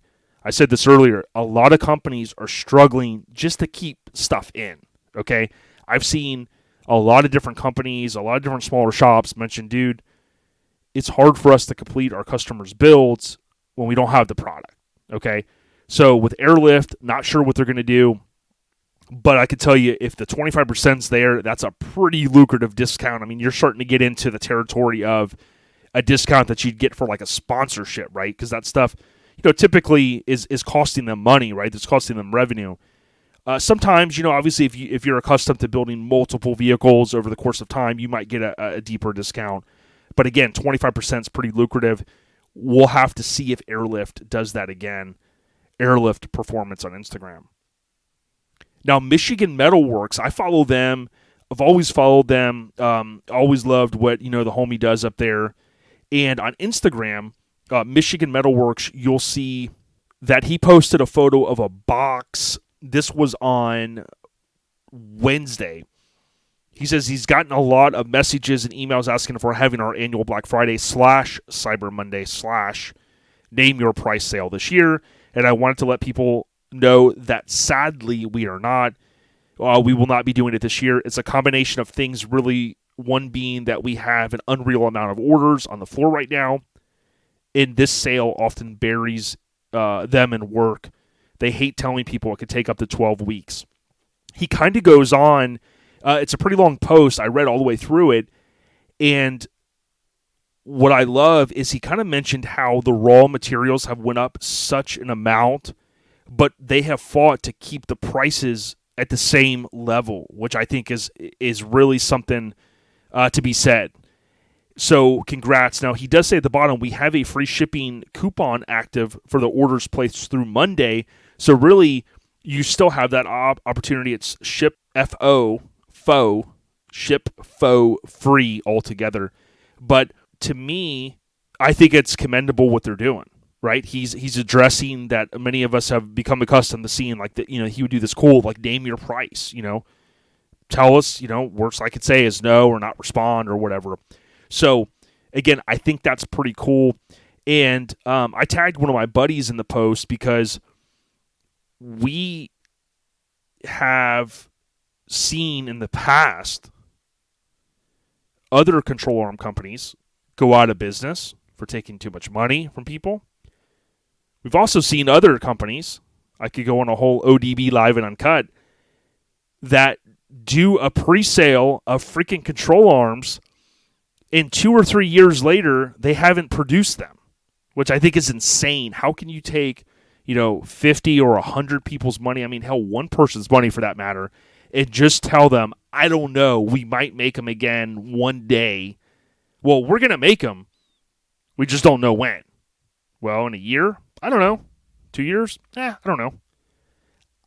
I would tell you or anyone else, my personal opinion, do not do business with those kind of people. When people are gallivanting around the country on your money, they're going to shows, they're doing pre-orders on other stuff. They're doing research and development on other stuff that they haven't even done pre-orders on, but then they have 200 people over here that they've done a pre-order on, 100, 200, whatever the number is. And then they tell those people, well, I don't know. We'll get to it. Do you see where I'm going? Michigan Metalworks, to me, they're doing a commendable thing. They're trying to keep prices fair, but they're also getting the product out as quick as they can. That's the most important thing to me. Now, granted, sure, if you go to an artist and you go, hey, I want to buy a painting, and the guy go, some crazy guy, and he goes, yeah, I'll do a painting for you. It's $10,000 or whatever people are paying, and it goes, I don't know. If you buy this, it could take 5 years. You know what you're getting into. And some people have argued with me and said, well, I bought these control arms because, the person said, we don't know how long it's going to be. Okay, so you're telling me you literally bought control arms and the person said it could be 10 years and you still paid? Nah, that's not happening. The person's saying, hey, we're probably going to be doing an order in the next 6 months. Maybe the next year, maybe. Give me a timeline of a year. But when that year comes up, my product best have shipped. If you're going to tell me then at a year, shrug your shoulders, I don't know. It could be another couple years. Dude, straight refund the money. I'm going to a different company. That's all I'm saying, right? And I'm telling you, I had a conversation with someone just like that. I have witnesses. And the person basically goes, whatever. And I asked the person point blank, I go, so then why are you working on other products over here that you haven't even pre-sold and you have 200 people's money over here? why are you even at the show? My thing is, stay the fuck home and get the fucking work. It's like, come on, dude. So again, I know it's supposed to be Thanksgiving. I'm getting a little off crazy here. But in all seriousness, my feedback is, don't give money to people that do not produce what they say they're going to produce. I don't think anybody can argue with that, straight up and down. Now, if they have some sort of tragedy, advanced plating, I dropped off a bumper one time. It took a lot longer than expected. They had a fire. I knew that. They told me it was going to be a while. Now, did it take a lot longer than anticipated? Yes, but I kept in contact with them. Those guys are always up front. I was cool with it. But seriously, don't give your money to people. Don't pay up front for stuff. And if they start giving you a hard time, just peel it back or use a credit card so that you can get that money back. Don't scam people, though. If you get a service or you get a product, don't scam people. So, anyways, back on track here. Now, GSI, the big homie Tom down south from NC, Florida, he recently ordered a GSI chassis. And I did see that GSI, they sent out an email and they talked about some of their discounts as well. And in that email, one of the things that stood out to me is there's a bunch of stuff that's going to be 10% off. So even at 10%, you can save hefty. GSI's got some deals out there. Check them out. Speaking of deals, PST, they do steering. So PST is the steering that I have on my 64 Lincoln. They make some of the best steering products, as far as I know, for older cars. Now, it might even go into more late model stuff, but 10% off they emailed out. That's a pretty good deal for the Lincolns. It's about $450, $460, something like that, I think, on eBay for their store for the steering setup. So if you're saving 10%, then you're saving, $40, $50. That's a pretty nice saving, especially if you've already allocated some money to go and buy said product. So PST Steering, you can Google them. It'll pop up. Pretty good stuff. Adams Polish, I've seen the ads on Instagram up to 30% off. I like when the companies do up to said percent because a lot of times you don't even have to use a code. You just go to their website. They've got it all marked down. And that's the cool thing. You can kind of scour through there and find some deals. And lastly, the last two, one, AccuAir. I do not think AccuAir is going to offer any Black Friday deals. Part of that is we had Ryan on recently, and they're ramping back up, right, as a company. They're trying to get product built, manufactured ASAP. They probably have a lot of people that are like, hey, what are you going to do? I would imagine going forward, once they kind of level off, we'll start to see some stuff in the future. And then I mentioned GoPro earlier. I've got a couple GoPro products. I love them. They sent out an email, save up to $260, which I thought was like damn good. They've been running all kinds of specials on the GoPro 10. The $260 in total value kind of talks about give the gift that keeps on giving for a limited time. Score an unbeatable $260 total value on the newly released Hero 10 Black plus accessory bundle with a 1-year subscription to GoPro subscription. The cool thing about the GoPro subscription, I believe, is it backs up all of your content, which I think is cool. It's not that expensive going forward, and I do know that they give you discounts on products. So, like, if you're looking to buy, like, a GoPro book bag or the gimbal they used to sell and things like that, if you're in that monthly subscription, you have access to, like, I don't know, it's like 10 or 20% off at any time for their products, which is freaking awesome. So you've got that. And then I think they also they do the free replacement. So if you have a damaged device, they'll swap it out, no questions asked. So they offer a lot of benefits with that whole GoPro subscription. But I wish I had more to cover. Other than OLP, some of the vendors, Michigan Metal Works and folks like that, that's what I physically have seen. I did also, actually, I should say this, Street Trucks is offering a deal. You can go on their Facebook, and it's a pinned message, and it talks about, I think, like maybe up to such and such percent off a subscription. So if you need to renew or re-up, so to speak, go ahead and do that now. You can save some money. So those are the Black Friday deals I'm aware of. I'm sure more will come out in the coming days. I got to wrap this episode up on Wednesday, because Thursday is Thanksgiving, and of course Friday is going to be pretty busy doing family stuff. So certainly appreciate all the support. We'll see if we're able to pick up and link up with Ruben and or Mike. We might not be able to. That's how we do. Mike's trying to duck us on the whole question. I got a good one for him. I doubt he's going to get it. We'll have to see. And again, Max Fish linked back up with the big homie. So you might be thinking, hey, it's a hodgepodge of a lot of crap on this episode. Absolutely. It's jam-packed. It's free. But most importantly, we're trying to keep things fresh as we go into the new year and mix it up some with new content. So I think that's all I've got right now.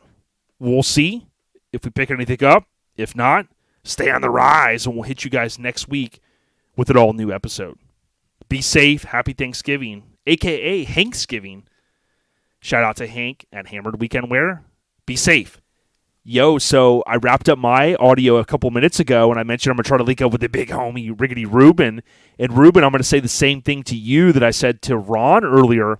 Happy Hanksgiving, dude. Hey, Jake. Glad to be on here, man. And happy Thanksgiving to you, too. I know, right? It's around that time, man. I'm going to be chowing down on some turkey. Man, when we met up at SEMA, had such a great week, and then no sooner we're down at Dino's. You made the trip down. Now, how long does it take you to get over to that area? It's close, right? Well, that part of Phoenix, from where I'm at, it probably takes us maybe about 5 hours, and we were pulling a truck. So we took a truck out there for a client that we're trying to sell for him. So it added a little bit more time, and I want to say it took us about a little over 5 hours to get out there to that part of town. Nice. Well, at least it wasn't too bad. And when I talked to Ron earlier, the listeners heard that audio. He had his perspective on it. Obviously, he had to drive further. And what was your take, right? I mean, this event has continued to grow. I got a chance to meet Dino at C10 Intervention. Great guy, been a truck enthusiast many, many, many years. That's been established. But what was your take on this amazing kind of big event? Well, I was there last year. Last year was my first time being there, and I was there on Saturday, and it was kind of late in the day, so there were a lot of people leaving.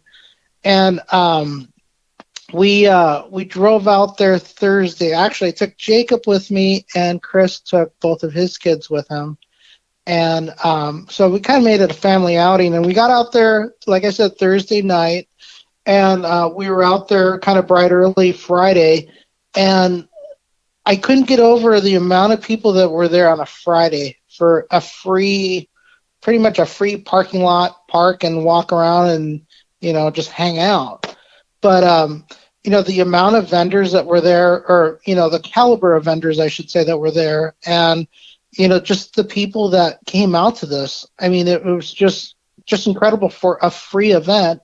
And then on Saturday, I didn't think Saturday was going to be as big because of it. It's not as long of a day. I think it's over by like 4 o'clock. But man, it was hard to even find a parking space inside of like the roped off areas and whatnot. And like I said, the amount of people, the following that this event has, it's just incredible.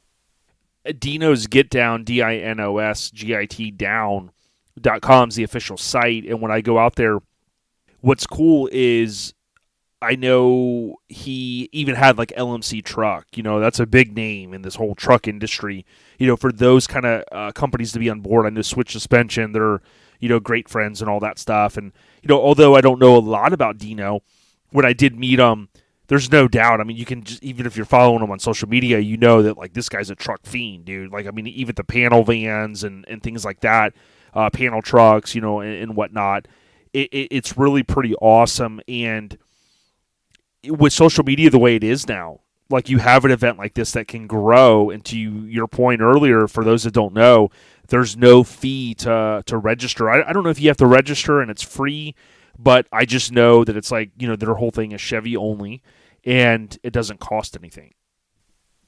Right. And, I've had the opportunity to meet Dino a few times, and real nice guy. I mean, you can't say anything more about the man, but very, very nice guy. And you know, for him to throw this event, and I'm sure, I'm sure that the vendors pay a premium to be there and whatnot, but the amount of people that he has walking through this, it's just, dude, I can't put it into words. You just got to come out to it next year.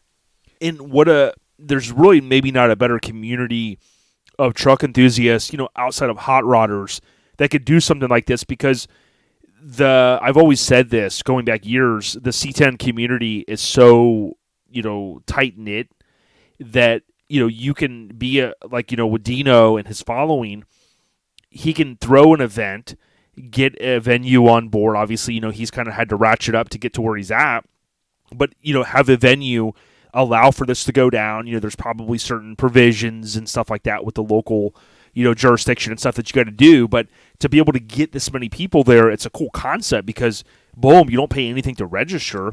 And then you have these vendors and sponsors and stuff that are kind of funding it. But then you're bringing all the enthusiasts right there that go, hey, man, I'll take a Hammer Weekend Wear shirt, or, whoever's there, Square Body Syndicate and all those kinfolk.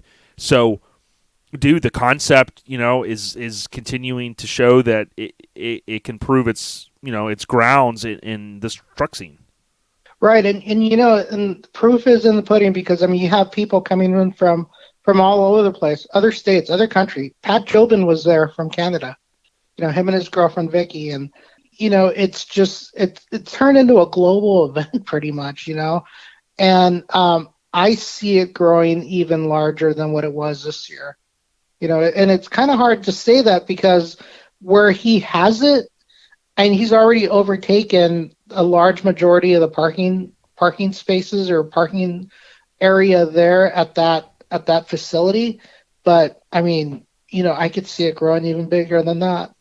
Yeah, no doubt about it. I think it's a great thing. It's a great thing for the truck scene in general, and try not to even fragment it to the C10 community, because obviously there's a ton of OBS. They're on the rise, as you know, since you run C1500 nonsense. And was there one truck or something that you kind of had wanted to see that you've seen on social media that you're like, oh, it's cool to see it in person? Or was there one thing that stuck out to you at Dino's Get Down 2021 that you just, is fresh in your mind? Be quite honest with you, I just coming fresh off of SEMA, there was a lot of stuff that I saw there that was at Dino's. I can't really say just one thing, but just everywhere you look, there was something new and something different to see, even whether it was something in a display, in a vendor's display, or, in the parking lot that somebody just drove up with. There was something to see. And to say I wanted to see one thing and I got to see it, dude, you can't put me on the spot like that. My mind was all over the place. Yeah, I'll try though. But the cool thing is with social media, you can just type in DINOS get GIT down, and you can look at the hashtag on Instagram, of course Facebook as well, but more, I associate hashtags with Instagram, and you can see a lot of those photos, a lot of the stuff that's there, a lot of high-end builds, whether it be a C10, OBS, C30, stuff like that, which I think is just, fantastic. One truck that I've seen recently in social media that I'm dying to see in person is Caitlin Parker. Hers is MRS, Miss Parker 918. And I know you've seen this on social media. It's a C30 that's white, but it has like this yellow, red, blue graphic down it. And I think Brian from Grinder TV recently even shot it. I saw like a teaser photo or something maybe on Grinder TV. But I just think it's sick, dude. And we're continuing to see these amazing vehicles, be plucked from, all over the country and be brought back. Some of these are resto mods. Some of them are more kind of OG stuff. But, dude, it's a great time to be involved in the truck scene. Ain't that right? Oh, it sure is. And, I look for details. I look for, like, little things that would, not really be too eye-catchy, but, definitely there at that show, there was a lot of little, whether it was, like I said, something parked in the parking lot or somewhere in the vendor's booth. There was a lot to look at. No doubt about it. So I wanted to transition for a minute before we wrap up. We're not here yet to announce anything, but I did a live YouTube video. It was the first one we'd done because we're now at 1,000 subscribers, and it was fun. I'll do some things differently in the future, but I kind of talked about how recently I've really been diving into Sport Truck Magazine. I don't have the extensive collection that I wish I had. I have gotten rid of some of those over the years, but I got a lot that I love looking in, right? And you're a huge OBS fan. But I'm looking forward to, in the near future, to talk more about, kind of the sport truck era. Yeah, I love my 88 to 98s, and that whole it's exciting for me to see all that stuff come back, and even more so, like all the little niche stuff that we had back then. To see people bring all that stuff back, all the true, the early stuff, kind of like like the mini truck stuff where the guys are looking for the pop out back windows, or the baby turbo mirrors, stuff like that. I'm really excited to see what comes out of the woodwork with all that stuff. Yeah, and spoken with Josh Ellis in the past, and when he was doing a lot of stuff with his OBS truck, and there were some vendors that I knew of, like Building Acrylic Fantasies, that are still been doing the stuff for 20, 30 plus years, whatever the number is. Seeing stuff like that, and then seeing like the Phantom Grills, Shulman has it on his crew cab, truck. I love all that stuff. And for me to look back in a magazine, I pulled out a sport truck the other day. It was funny. Ronnie had posted a truck that was at Dino's, and Ron had sent me a bunch of photos. So he was kind of boots on the ground, and I was posting those. I think it was either you or Ron had sent the photos, and one of the trucks was a truck. Like, I knew the truck. I didn't know the name of the truck, but it was like on a sport truck cover, like in 94 or whatever. And that's the cool thing, because if you only read Truckin or Mini Truckin, you kind of maybe forgot that there were so many other, trucks and products and all these old cool ads and stuff. And, to your point, man, there's just so much out there, dude. It's hard to like be able to grasp it all. There's just so much. Oh, there is. And I think the truck you're talking about, the guy's name on Instagram, I believe, is NP Built on Instagram. And he's got a I want to say it's like a 90 or 91 GMC Sierra. It's silver in color that he bought and built, and then somehow along the way he found this truck, and he's kind of saved it and brought it back and kind of curated it.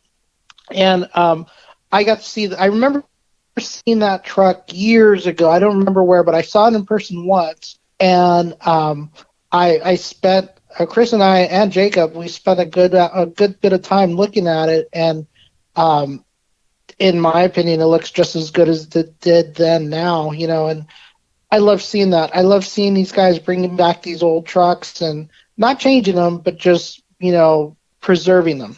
Exactly. Great word. And just getting them mechanically, can fire up, cleaning the fuel systems, whatever that may need to be done. You can go out and follow the new account. We'll talk more about it in the future, but Sport Truck Era. And that was November 97 Sport Truck cover. What was ironic is what I mentioned, Ronnie from OBS Talk, he had posted it. And I had just walked out and I was looking through my sport trucks, and I have a whole stack of them. They're all in these little sleeves. And the first one on top was this truck. So I had grabbed it, and I was like, I'm going to go look at this one. And I went over to my little table to sit down, and I looked on Instagram, and I was like, dude, like, this is crazy, man. All the stars are aligning. But it was called Bodacious Bolt-Ons. Of course, it had this, model on the cover, pretty hot chick looking and stuff. Steve Warner shot it. But again, that era is so epic, and many of us just grew up in that. My first Truckin was around 93 that I remember buying and reading all this stuff and seeing, painting this and doing that and that type of stuff. But for me, the paint jobs really kind of bring us back to that era. Right. And that late 90s, that was, I think, probably in the, probably when all that crazy paint and body mods and stuff first started happening in, the 88 to 98s. And again, to see something like that survive all this time and, not abused or neglected, and still look showroom fresh as it did back in the day. It's just awesome. Yeah, no doubt about it, man. It's a great era, and we'll be talking much more about it here in the very near future. But Ruben, dude, it's always good to link up with you. Tip of the cap. I said the same thing to Ruben, or excuse me, to Eddie earlier in this episode. Again, it's been a kind of a jam-packed one, but tip of the cap to RA band still on that 30th anniversary. And as we get sideways into 2022, NC and ST will be catching up, man, to that 30th. Thank you again, brother, and thank you for the opportunities, man. I appreciate you and Mike. Yeah, we're going to keep the pedal stomped, and if Mickety Mike the mayor doesn't answer our call, it looks like we'll be rolling into Max Fish's audio, so everyone enjoy it. And if you have some Black Friday deals that you want to share them in the Airhead Nation Facebook group, and check out C1500 Nonsense on Instagram for more. But Ruben, stay on the rise, and happy Thanksgiving, a.k.a. Thanksgiving, brother. We out. We out.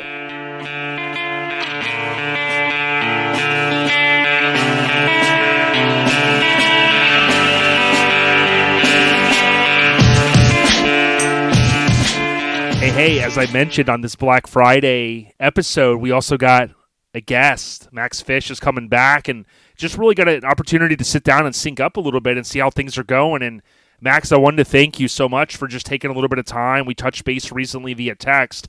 It's awesome to sit down with you again, man. Yeah, heck yeah, man. I always enjoy sitting down and talking with like-minded people as often as I can. Yeah, definitely. And we'll transition. I want to talk about the book, but just in normal, how's it going? I mean, how's life been treating you? Everything good on your side? Yeah, I would say for the most part, there's a little bit of some transitional stuff in the shop as I'm, the book, of course, brought up some opportunities that I was mentally prepared for, kind of like hoping happened, and it, dumped on me with being able to do more consulting and kind of led into some product development and some stuff that I wasn't quite prepared for. So I've had a really, really busy, I haven't been on Facebook for 5 months because I've just been focused on trying to get everything caught up in the shop so that I can transition efficiently into the next phase of my, my business, I guess, as it were, trying to, take this next thing. And then the two guys that I've got working for me, Tim and Devin, they're running the bio customs that everybody's accustomed to, while I'm trying to focus on, getting caught up on the back stuff. So, let's say that life has been treating me how it's deserved, based on hopefully preparing myself for this next phase of things. The next big wave, right? Yeah, exactly. I'm never one to sit still and take it as it comes. I'm always driving, so sometimes it ends up being a little rocky as I'm pushing. Yeah, definitely. And friends and family, everyone's good out there? Yeah, my mom moved out of state recently, and she's the closest. My brother's got everything handled down on his end, and like I said, I've been kind of absent for 5 months, so I haven't really seen anybody, but I call as often as I can and tell them I love them and make sure everybody's doing well. But yeah, everybody's healthy, and considering the state of things, healthy and happy is a big thumbs up currently. So yeah, definitely. And one thing that I think is kind of crazy is we've obviously been through this year and a half of this pandemic and stuff, and a lot of times I'll think like, man, how are these small business owners doing it, right?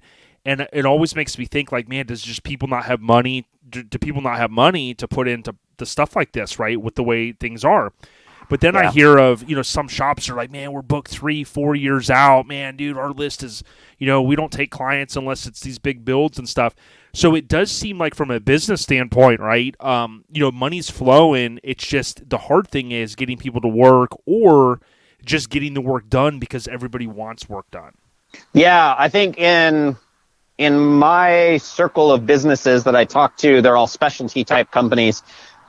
So my theory is, because movie theaters and Disneyland and all the like extracurricular like leave your home activities have kind of been shut down. Mm-hmm. There's a lot of let's say surplus income that isn't being spent in other ways, and so people are like, well, let's do this. So like every motorcycle shop I know of is packed.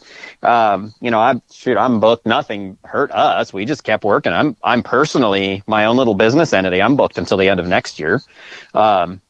there's people just came out and they're like, hey, I want to do this. Like, okay. And, the only thing that's kind of odd right now is not knowing the state of, inflation, I guess. So I just kind of have to stay a little bit loose on my hourly rate and go, well, I don't know what the cost of living is going to be in a year, but this is currently my cost of living.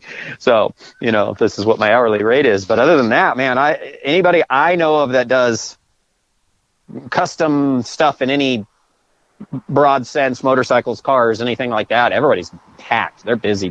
So, but I'm with you. I'm worried about, I always look at like the ones that are directly affected that own, say, restaurants and bars and stuff like that, where they had no choice. I work from home. Yep. They can't show up to my house and tell me I can't work anymore. I've got a fencer on my property. You can't come in here and tell me no. So, I feel incredibly lucky that, I just happened to be in a situation where none of this affected me directly, except I had to wear a mask when I went into stores for a short time. And, the area I'm at is pretty rural, so nobody really cares if I stay local. Walmarts and Lowe's and stuff like that are the only places that did, but they haven't cared in 6 months or so. But yeah, my heart goes out to this poor business owners. Because being a business owner, I'm like, man, as a restaurant, I couldn't imagine, because I would love to. I've got a bucket list item would be to open up a small peanut butter and jelly stand. And I would just be devastated if I put all this effort into that thing and then they just showed up and they're like, no, shut it down. Yeah, you can't open your doors, and I gotta, not even to get into the political side of it, but years ago I visited San Francisco for work, and we were down at Fisherman Wharf area, and I remember seeing the In-N-Out burger there.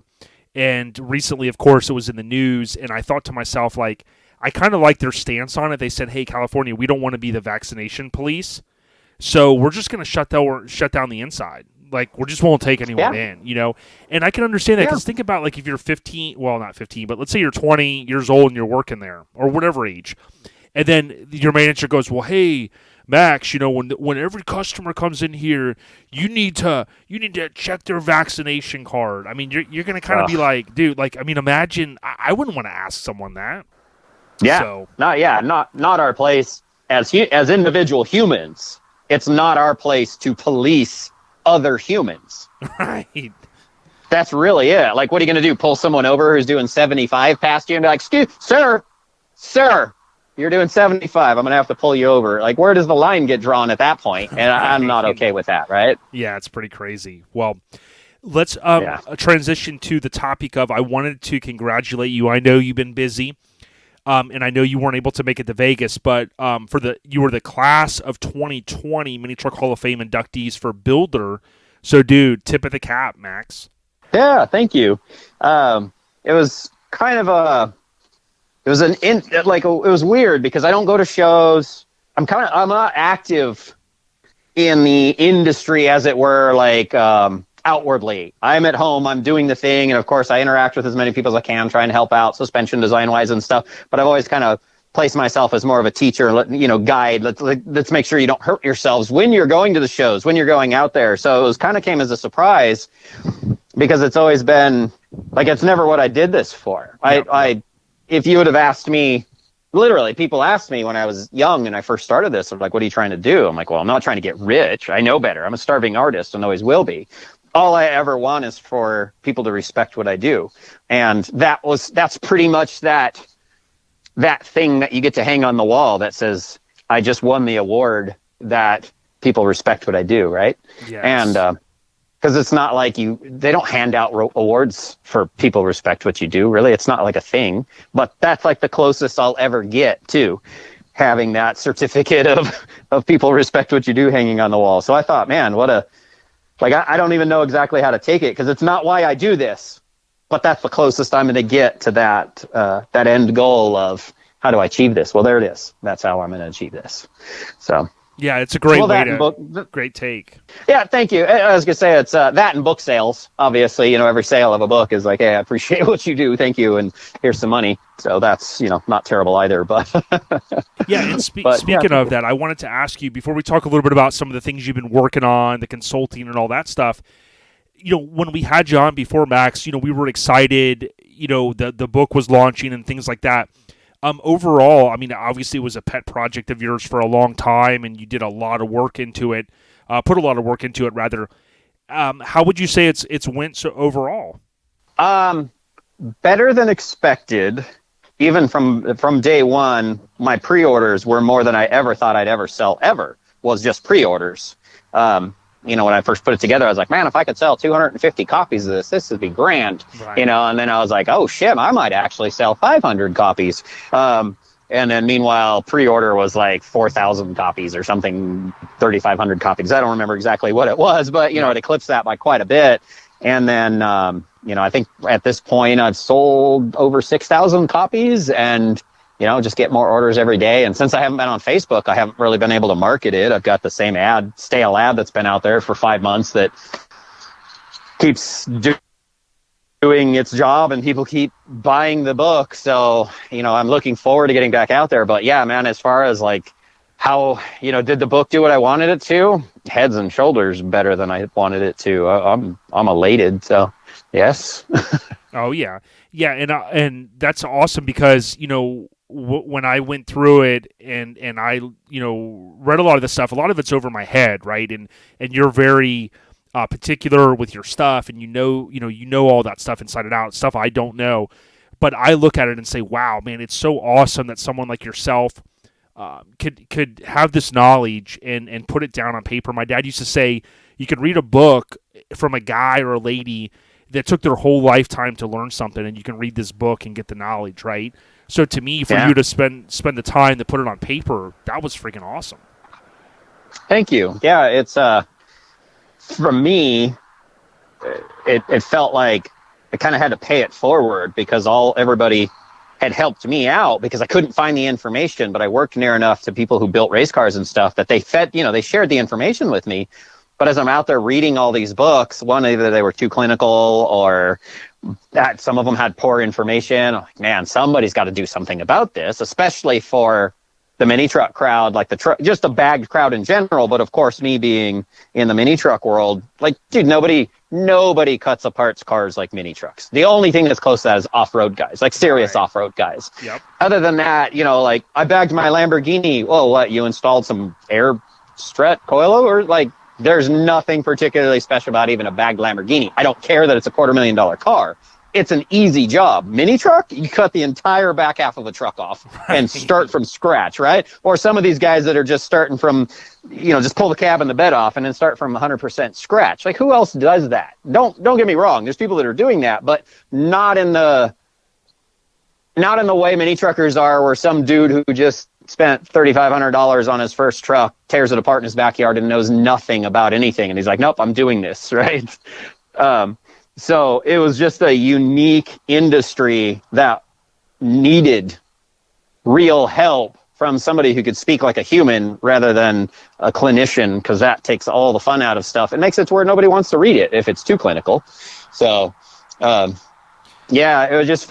felt like my duty, like I've got to do something here to do this. And obviously it's paid off, but standing back and going, they need stuff. And, it's interesting as I'm saying this, the off-road world is asking me the same thing. Hey, do you know anywhere that I can do a book like this, but for off-road stuff? Like, no, there's too many variables in the off-road world. But to my point of nobody's cutting apart vehicles the way off-road guys and mini truckers are. It's just how it is, man. It's crazy. So thank you. Yeah, no doubt. I read a book. I was doing a lot of research, and I read a book, Riding on Air, and I was blown away. And, you and I haven't talked about this, but, in this book, it talks about how air suspension got its start, like, back with the Greyhound buses and stuff.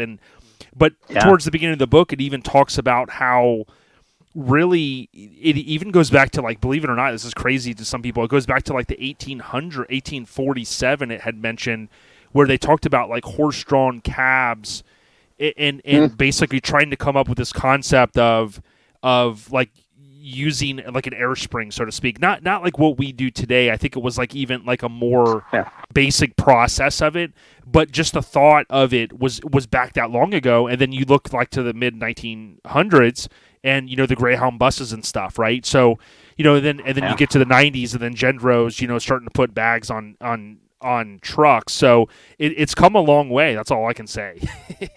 Oh, yeah. Well, I've got a 1959 Cadillac in the backyard that's factory bagged. Yes. Yep. I remember they were doing that. I've read a Yeah, little bit about that. Yeah, exactly. It's like, man, that's way ahead of its time. Is mechanical valves to hold it at right height, and I think there was a lever under the dash. It's been a while because it's a full restoration. Wow. Well, I apologize for that jet flying overhead.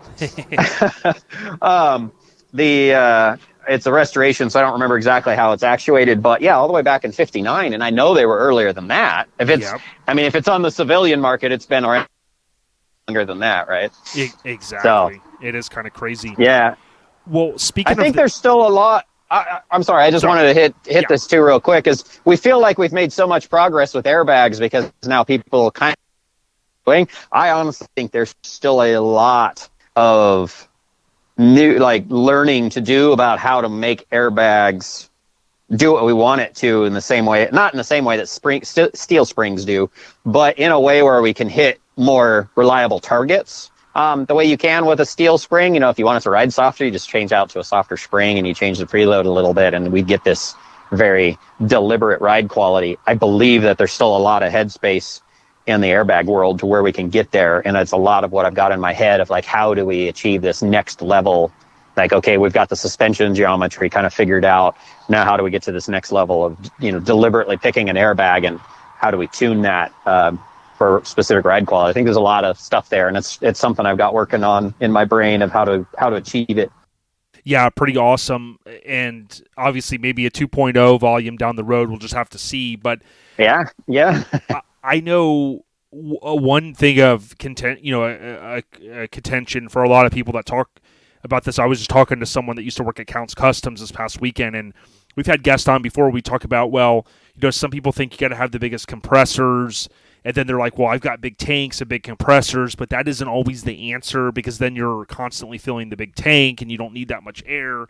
So there's a lot of things, I think, you could talk to 10 people and probably get 10 different answers on, hey, you should do this, or no, this bag is better. Like my buddy Jimmy, my understanding is he loves running the sleeve bags now in the back. For years, a lot of us ran the bellow bags over the axle, and we're like, oh, that's great. And then he kind of found, well, man, these sleeve bags are even better. So just always a learning process. Yeah, that's why one of the big things, if anybody listening has read my book, one of the big things is don't get hung up on your preconceived ideas of what is right, because there's so many options. I look at every vehicle and I go, okay, what's going to fit right? I still use sleeve bags occasionally. It's been a while because they're hard to get, until Slam just recently came out with one. But I like the 9100 series stuff from Firestone, but it's not impossible, but man, it's difficult to get.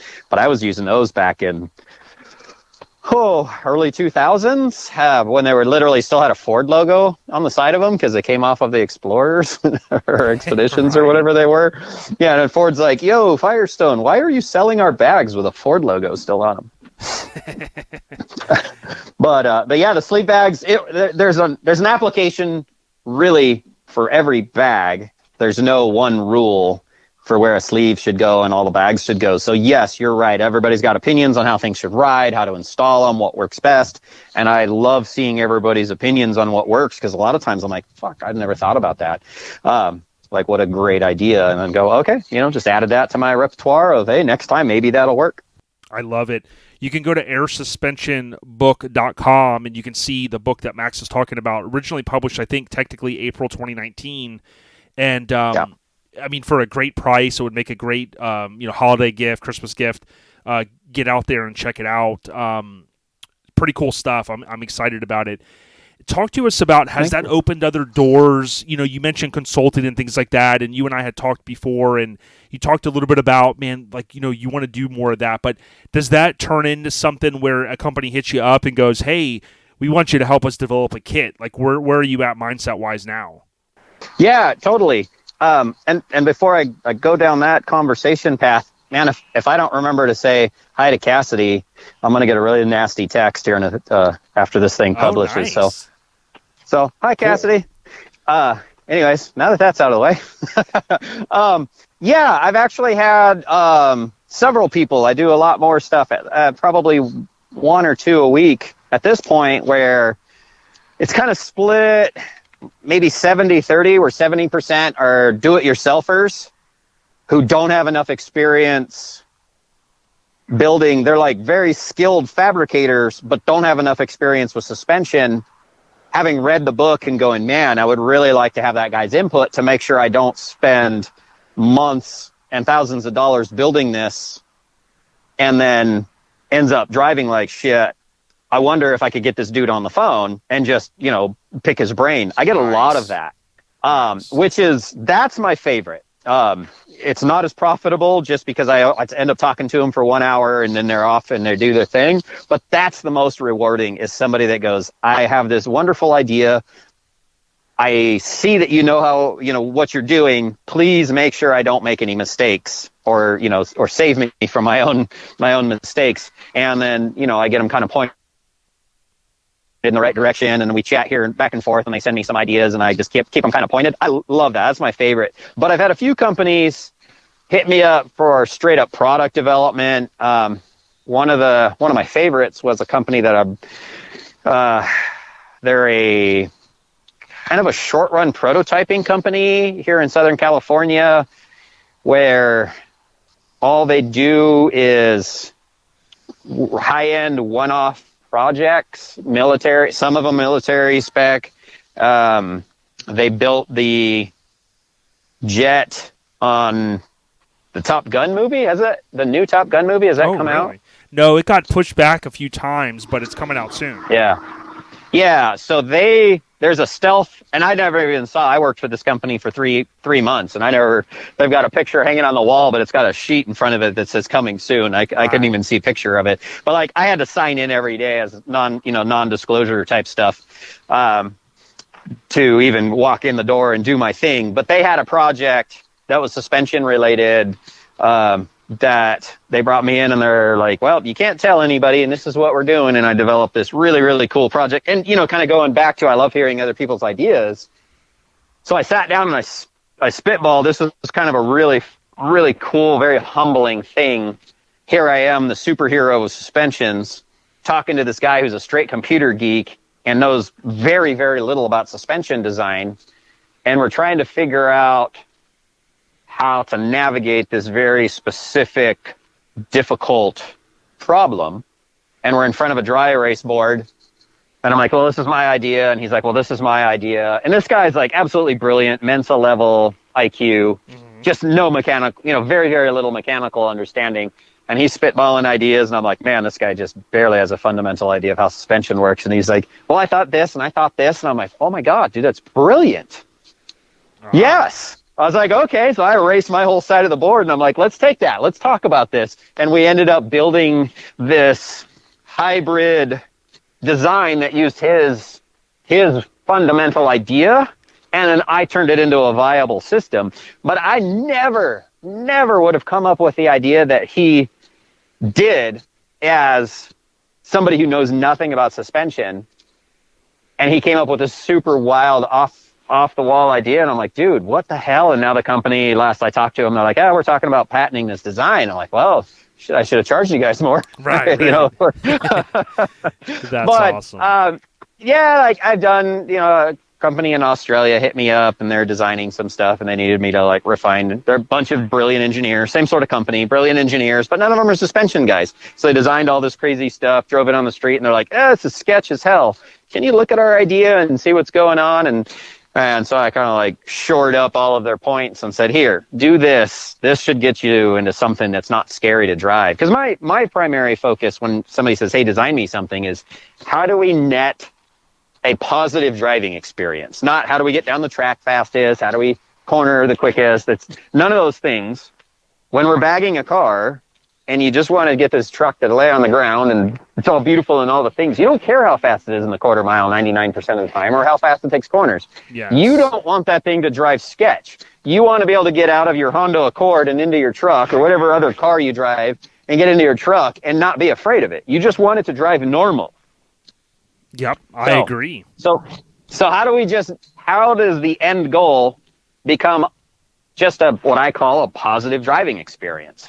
Rather than a negative one. Man, that'll wipe you out. Just drive an hour down the street in a car that's trying to kill you the whole time, and you get to where you're going and you're just emotionally drained because this thing tried to kill you for an hour. Most of us just chalk it up to like, that's custom cars, sort of, but not, when I'm charging the kind of money that I charge for my clients, and then if they were to have a car that's trying to kill them the whole time, I would feel like I did my job poorly. Yeah, I see what you're saying. Well, and it's something we briefly talked about last time when you talk about, suspension and things like that, and a lot of people, you could ask 10 people and get 10 different answers, but one thing that I've always been excited about is even the air management side of it, where it's come so far. My first bag vehicle had 1/4-inch lines with the manual valves and hardly any leaks. I loved it, right? And I still have friends that run similar setups today with rarely any problems. But the cool thing is, though, there's so much choice out there. I've even noticed recently, there's an expansion of like, okay, the tanks with the fittings on the end. Now they got square tanks. I saw at SEMA. And they've got the fittings, just in like the perfect places and things like that. I mean, I would have never thought 20 years ago that there'd be so much choice out there. And the air suspension isn't just mini truckers now; it's literally all throughout the industry. Yeah, and that's really, so it's a double-edged sword, right? Where those of us who love airbags are like, man, I hate Johnny-come-latelys. I don't want some dude to roll up next to me in their Honda Civic or whatever. Be hateful towards whoever you want to hate, and I get it. Like, come on, man, I don't, don't act like you're cool because you just went and bought this and installed a kit or whatever. But really, they're driving the technology. That's really it, because there's, 10 million people out there that are bagging their import cars, and they just want something that bolts in is simple, but they want, like, how do I make this fancy? And so they're willing to spend the money on the ride controllers and the cool tank and the neat compressors and all the, the valves and stuff like that, where mini truckers, trucks in general, sorry, I keep saying mini trucks, but just the custom track crowd, the bag truck crowd in general is like, I'm cutting into this thing seriously, like we talked about. Now what are my options for this other stuff, rather than vice versa, where the custom stuff is really the addition, because the kit is over the counter. And then how do we do, what's the cool tank? What's the cool, all of these other things? So it's really opened up that like availability in the aftermarket, which is great. It's fantastic. It's not necessarily helpful on my end because everything I do is just one off. I mean, I bag like 2 cars a year, so I don't care what's available. The client will bring me whatever it is they think they want in it. But for the general general builder, dude, I'm stoked that all this stuff exists. Everybody, all their different ride controllers that all do something slightly different. Everybody's got their own idea, like we talked about, what works, what doesn't. I've got some cool ideas that I'd love to see implemented down the road, again, with, ideas that I think are still there for growth. I haven't seen anybody that's done some of these things yet, and I would love to work with a ride control company that could implement some of my ideas, but, that's kind of long-term goals. I don't have anything on the horizon at the moment, but I love the fact that there's enough there to where my long-term goals might actually be a possibility, rather than before it would have been like a pipe dream, right? 10 years ago, it'd be a pipe dream to come up with some of these weird off-the-wall ideas that are, until we're implemented to what we have now, Yeah, I agree. And, this is a whole nother topic, but I thought it was interesting. At SEMA, I talked to this guy, and I forget if his name was like Tinjin. Real nice guy. Him and his brother built cars that were in the Ford area indoors, and they were both like electric cars, right? So, a lot of us have our feelings about electric. Is it the future? Is it not? Pollution, whatever, right? So the crazy thing was both cars are bagged. Of course, there's no engine up front, so the front's open. You got these crazy air badass hard lines all bent, all these lights, all this crazy stuff. The one car has solar panels on top. It's going to charge the car. It's going to charge the electric bike on the back. All this crazy stuff. Wait, before you finish this, I really hope you tell me that had gas-powered compressors. I wish it did. So the crazy thing is, though, is to me, even if this electric stuff takes off, you still have suspension on cars. And to me, I love the air suspension stuff. So with the hood open, I got a chance to see something that would normally be in the trunk of a car, but it was up front. So it gives a whole different perspective to these quote trunk setups. You know what I mean? Oh, yeah. I love it's not my style, but the air ride displays. Yeah, yes. I think, the supply display, I guess. I don't know exactly what you'd want to call it. I like to do that on the suspension end rather than on the delivery end. But yeah, I think it's just a different take. My take is more of leave the internals of the car, make the trunk functional, leave the interior of the car functional, and then do all the wild stuff underneath. Where obviously these guys with the display areas, you kind of like, what do you want? Do you want to be able to store your diaper bag in there, or is that going to go in the back seat so that you can put your cool carbon fiber tank and gas powered compressors up front or whatever, So again, I just think across the board, I love options, and I love that there's something there for all of the artistic visions that everybody's got right now. Is super cool. Oh yeah. Yeah, exactly. Because, I like riding this. I have a donk board. It's like a big long board, but it has big wheels on it, right? So I can pump once and I can ride forever. And it's kind of, I'm an older guy, so, it's fun, right? Reminds me of my youth. But then I see the guy come by on the fucking one wheel, okay? And this guy's just leaning forward and he's going zipping like 30 miles an hour. And I'm like, that SOB. Like, dude, that's effed up. Oh, yeah. Those things give me anxiety, man. I know. I've seen someone take a face plant on one, dude. It doesn't look fun. So, well, no, you can't get off. They go so fast, you can't get off. Like, when you're at high speed and you're like, nope, this is too much. I got to get out of here. You don't really have a choice. You just kind of backed yourself into a corner on that one. Well, here's a funny tie-in to that, okay? I don't know if you remember as a kid, there was a show on called Press Your Luck. And it was like when they would hit the button, it was like you didn't want to get the whammy. So on a recent episode, I was talking with Mike about no whammies. Well, back in the 80s, the guy had a VHS player, so he would record it, and he figured out it was one pattern where the little thing would jump around, and he memorized it, okay? So then he got on the TV show, Max, and he knew the pattern. The problem was he kept not getting the whammies, okay? But then what you just said, he couldn't get out of it because he never thought through the process of like, okay, well, if I keep winning money, how do I actually end the game? So he was fucking landlocked. But it's a funny, they had a documentary one time on the Game Show Network. It was pretty funny. But yeah, it sounds like you're doing some cool stuff, dude. And I think that is awesome, dude. Yeah, thank you. If I can talk a little bit about my current project. Sure. There, a couple of years ago at this point, unfortunately, it's taken this long and it's taught me quite a lesson, but I decided to develop a kit, my first legitimate kit for the front of the Tacomas. And I chose the Tacomas because they're kind of the redheaded stepchild. And the reason for that is kind of going back to the fact that there's, just not enough people doing them to necessitate an aftermarket support, right?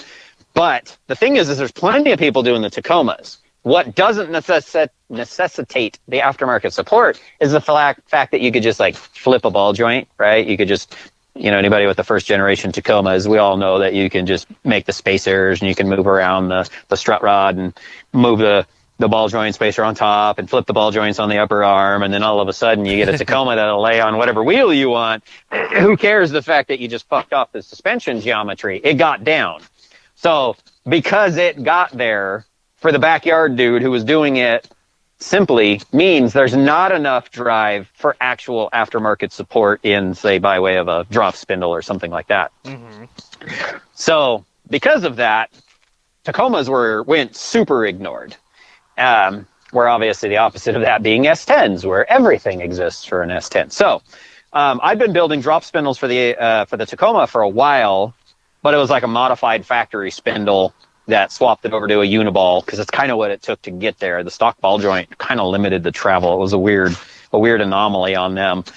And then I ended up with like 3 different dudes who were asking, hey, can you just build me some cool arms? Because nobody had anything. I was doing the sheet metal arms, and then I was already building the spindles. And, I was like, man, 3 guys that are here. And then I got a call for a 4th dude who wanted Tacoma stuff. Like, man, I should just sit down and build a kit. So sat down, kind of put together some ideas, came up with, because of course I've bagged, endless amounts of Tacomas in my day.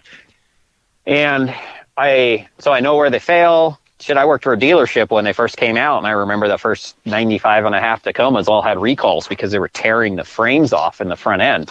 So anybody that's owned a Tacoma that doesn't know better has had frame mounts, upper air mounts tear off the frame, the strut tower tear off the frame. Like they've got their own issues. They got a whole pile of their own problems. So I was like, okay, well, I know what the problems are.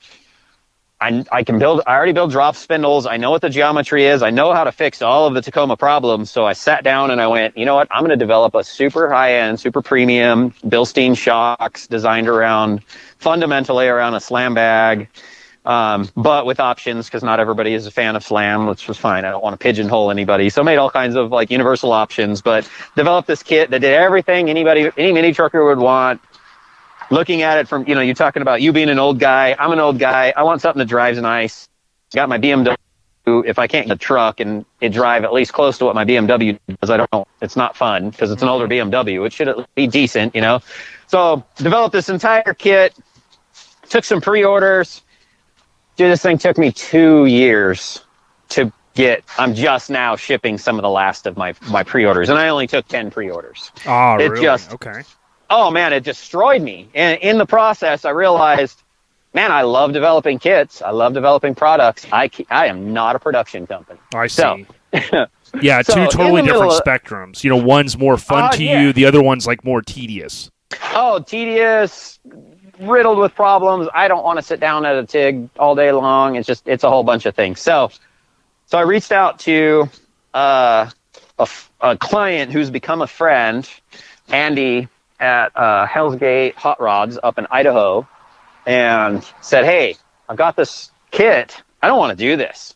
And I've been consulting with him, and I get along really, really well. I was like, dude, I don't want to do this. And he goes, well, I don't want to develop kits. I just want to produce. And they do great work. We see eye to eye. And I said, let's do this. And so Andy at Hell's Gate is taking over my production stuff because I know he'll do what I want. Uh-huh. Like he's not going to take my idea and then try and figure out how to make it cheaper. That was my concern. If I sell to somebody else who says they're not going to look at a Monroe shock instead of the Bilstein shock, because the Bilsteins my cost is like $80 a piece per Bilstein. Well, we all know that you could drop that down to those weird blue shocks that everybody buys for $12 a piece. Right. I talked to Andy a little bit about it. He goes, I don't want anybody who's looking for cheap product. I want the guy who's looking for the product. I was like, sweet. So I was like, okay, 100% comfortable with this. This is exactly what I want. So Andy at Hell's Gate has been the guy who stepped up to help me do that. So now, knowing that I've got a production guy who's happy to pick up where I take off, I'm in the middle of developing my own one-off IRS for the mini trucks. And an IRS for the mini trucks, because all the IRSs that are small enough to fit underneath a mini truck would be like a Super or an RX-7 or something like that. They're all sports cars, and the geometry is just absolutely trash for a bagged car. You can't drive low and then drive high without trashing the alignment. It just eats tires. It drives dirty as hell. They're not designed for that. Sports cars are aggressive geometry. That's not what you want for bags. So I'm developing a small IRS, a small IFS. So ultimately because Andy's got all of the production stuff on his end, and he's got the contacts for the mandrel benders and all that stuff. So we're going to be able to, at some point down the road, provide a mini truck chassis that's got a full scratch-built front end and rear end, IRS or IRS or straight axle if somebody doesn't want to spend the extra money on that, which is fair enough. But to where we can do like Roadster Shop, where here's your chassis. You just have to hang body mounts on it to do whatever it is you're trying to do. And it's this like totally designed, engineered system that drives like it's one vehicle rather than, let's say, the theory of a Mustang 2 front end and God knows what rear end you put. They're not related to each other. So these suspensions will be related to each other. You can hang whatever cab you want. You just tell us what wheelbase and stuff that you want on it. And this is like not available now, but this is what our goal is currently, is to get to a point where we have this rolling chassis that you can buy that's full fabricated and then hang your cab on it, all this early generation stuff, because I think the mini truck thing is going to be the next C10 stuff, to be perfectly honest. Yeah, I don't disagree, and I appreciate you sharing some of that. Recently, Ronnie from Truck Talk Media, in the C10 Builder's Guide, he wrote a little bit about, as we get older, kind of the old school mentality, flipping from the side A of the tape to side B. And a lot of us are kind of getting to that side B, is what he kind of said. And he goes, in the early days on the side A, you might have been fine with cutting all this stuff off and building all this stuff and, doing all the hard work right in your garage or in your driveway. But now as we get older and technology gets better, and there's people like you and there's people like Hell's Gate Hot Rods, you can go out there and you can hopefully buy the things like what you're getting at, and then it makes your life a little bit easier. It might be a little bit more expensive, but I think in the end game, you save some frustration and you save some time, definitely, and you come out with a better. Well, ride. yeah. The point of side B is hopefully at this stage of our life we have a little bit of expendable income, right? Yep, definitely. And that's whenever. So when I get a new client that calls me and has never dealt with me before, they've got to go through a vetting process. And one of my vetting processes is: are you the guy that's happy with your Honda Accord, or are you the guy that would spend the extra money on a BMW? And and it doesn't have to be like a brand new BMW, but a 2010 Accord doesn't drive anything close to my 98 BMW because I had both of them at the same time. And I got rid of that Accord as fast as I could because my BMW, still being like in a small accident, was still a heads and shoulders better driving car. But I think as we're getting into that side B of our life, we start to value comfort and the positive driving experience I was talking about. At least anybody that's calling me, that's what they're looking for, is, oh yeah, I'm that guy who will spend that extra money. And maybe it's not for their daily driver, but for that thing that's special to them. They're that person that's like, oh yeah, if it's this special thing to me, I absolutely want that positive driving experience, rather than, like I said, the car that's trying to kill you. So I'm getting I hate it when people go, mini truckers are broke. Like, I don't know. I don't have that experience. I don't have those people calling me. So I don't know what you're talking about when you say mini truckers are broke, because those aren't the people who are calling me. Yep. No, I totally get it. I think it's just that generalization that people use, and it's like not always true. We know that. But you can go on Hell's Gate Hot Rods. I just Googled it, landed on their page. So, obviously, like Max said, more to come there.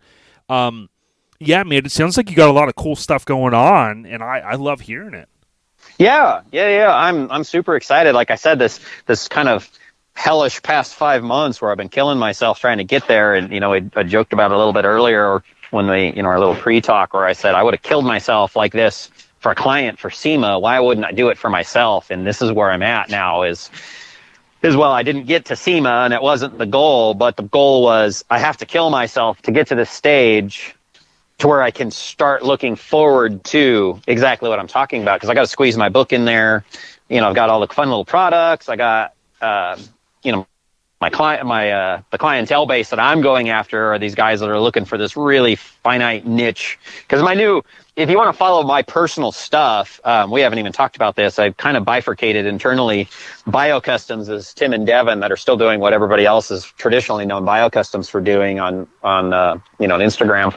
But on my personal stuff, where I'm focusing on this new set of projects, is F2 development. That's fish fabrication, like F squared. Fish fabrication and development is my little version of the product development, the consulting, my hyper focused on specific types of projects for the clients bringing it in. You can't just call me up with your 98 Toyota pickup and be like, hey, will you bag my car for $5,000? That's not what we're doing. We're gonna design you something super special. You're gonna get a very, very unique, very hands-on kind of a working experience, between me and what you're trying to do. And that's what I'm looking forward to, is building these really, really unique working relationships with a client who's in love with their car and looks for somebody who wants to provide them with this loving approach to fabrication. What are you trying to achieve in a way that's not out there? And that's what I'm trying to do right now. And I can't tell you how excited I am about that, and getting started on hopefully the front suspension book in the middle of all of that would be glorious. Yeah, I love it. I mean, you've obviously got a passion for this stuff, and it comes out in what you do, what you love doing every day. Thank you. Yeah, it's been, like I said, it's been a wild ride here over the last little stretch, and the book kind of threw a weird old wrench in me not wanting to fabricate and wanting to focus a little bit more on teaching. But as an artist, man, I can't get away from the fabrication, so I had to I had to pick back up on that one, and got some fun stuff that you can, like I see it on Instagram. You can go to the F2 Development and see some of the fun stuff I'm doing, and I'm really, really loving it. And the few clients I have that are trusting me with their projects are just absolute blasts. So hopefully what I'm putting out there shows the kind of excitement that I've got for everything that's going on right now. Yeah, 100%. You can type in, as Max mentioned, F2 Development all together, and then of course it'll pull it up, F2_development on Instagram. Pretty neat stuff. Before we wrap it up, dude.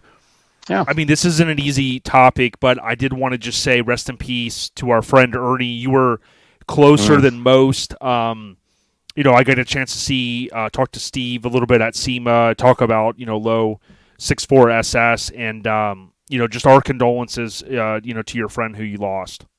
Yeah, thank you. That was, that was a low point of my life for sure. And then to get that text, I didn't even know how to process that. Ernie was, to me, being friends with Ernie, being friends with Courtney, being friends with Larry Watson, like these are people that I knew personally and had special relationships with, especially Ernie. Like I knew Watson and I knew Courtney pretty well, but not like Ernie. Ernie'd be the guy that call me up and be like, hey dude, let's, Melissa and I, Ernie's wife, be like, hey, you want to go grab some dinner? And just like we were friends, like family friends kind of thing. And it was just, it hit me weird. I don't even know exactly how to process it yet, and so, yeah, thank you for that. And it's still something that I have yet to figure out how to navigate. But I'm so, like, you talked about Steve finishing up that car. Steve was an apprentice of mine for quite a long time. Man, I am absolutely, I know boys aren't supposed to be proud of other boys because, boys do boy things, but man, right. I am so proud of him for pulling that car off. It's absolutely amazing. Beautiful, beautiful car. I know that, that was one of Ernie's dream cars, and it's so cool to see it all done in a way that's hard to quantify, but super proud of Steve for pulling that thing off for sure.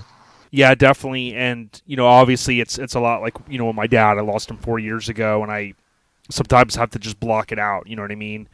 That they're gone. But, we all know that Ernie was a great guy, and we love what Steve and team and some other, cast of characters did to pull that project together. So, and obviously I know you know Steve well, so, rest in peace to Ernie. But dude, Max, it's been cool. Ruben and I often talk about trying to have some, guests come back on and give some updates, and this was like perfect timing. You and I synced up via text, and I certainly appreciate you sitting down, and I wish you, all the best and success, and I just always love to see what you're doing, man. Yeah, thank you. And if we get a couple of these things taken care of and I get to a new phase in my life, I'd love to update everybody on this wild ride I've got going on, because I feel like, the best is not behind me for sure. And if there's anything I can do to help anybody out, I want to be part of that. I want to see everybody be successful. So I appreciate you being part of helping me be successful, because this is the type of stuff I think is meaningful out there. It's no problem. We got to support each other. If we don't, then we've got no scene. So that's how we do it. Max Fish, look up Bio Customs on Instagram and F2 Development. And as Max mentioned, his guys are running the Bio Customs kind of Instagram and doing some of that stuff. It's Bio and then Customs with a K. Max, dude, have a wonderful night. We'll keep in touch with you, bro, and to your friends and family. Keep doing what you do, and happy Thanksgiving. Thank you. Same to you. I appreciate you. Stay on the rise, Max. Thank you.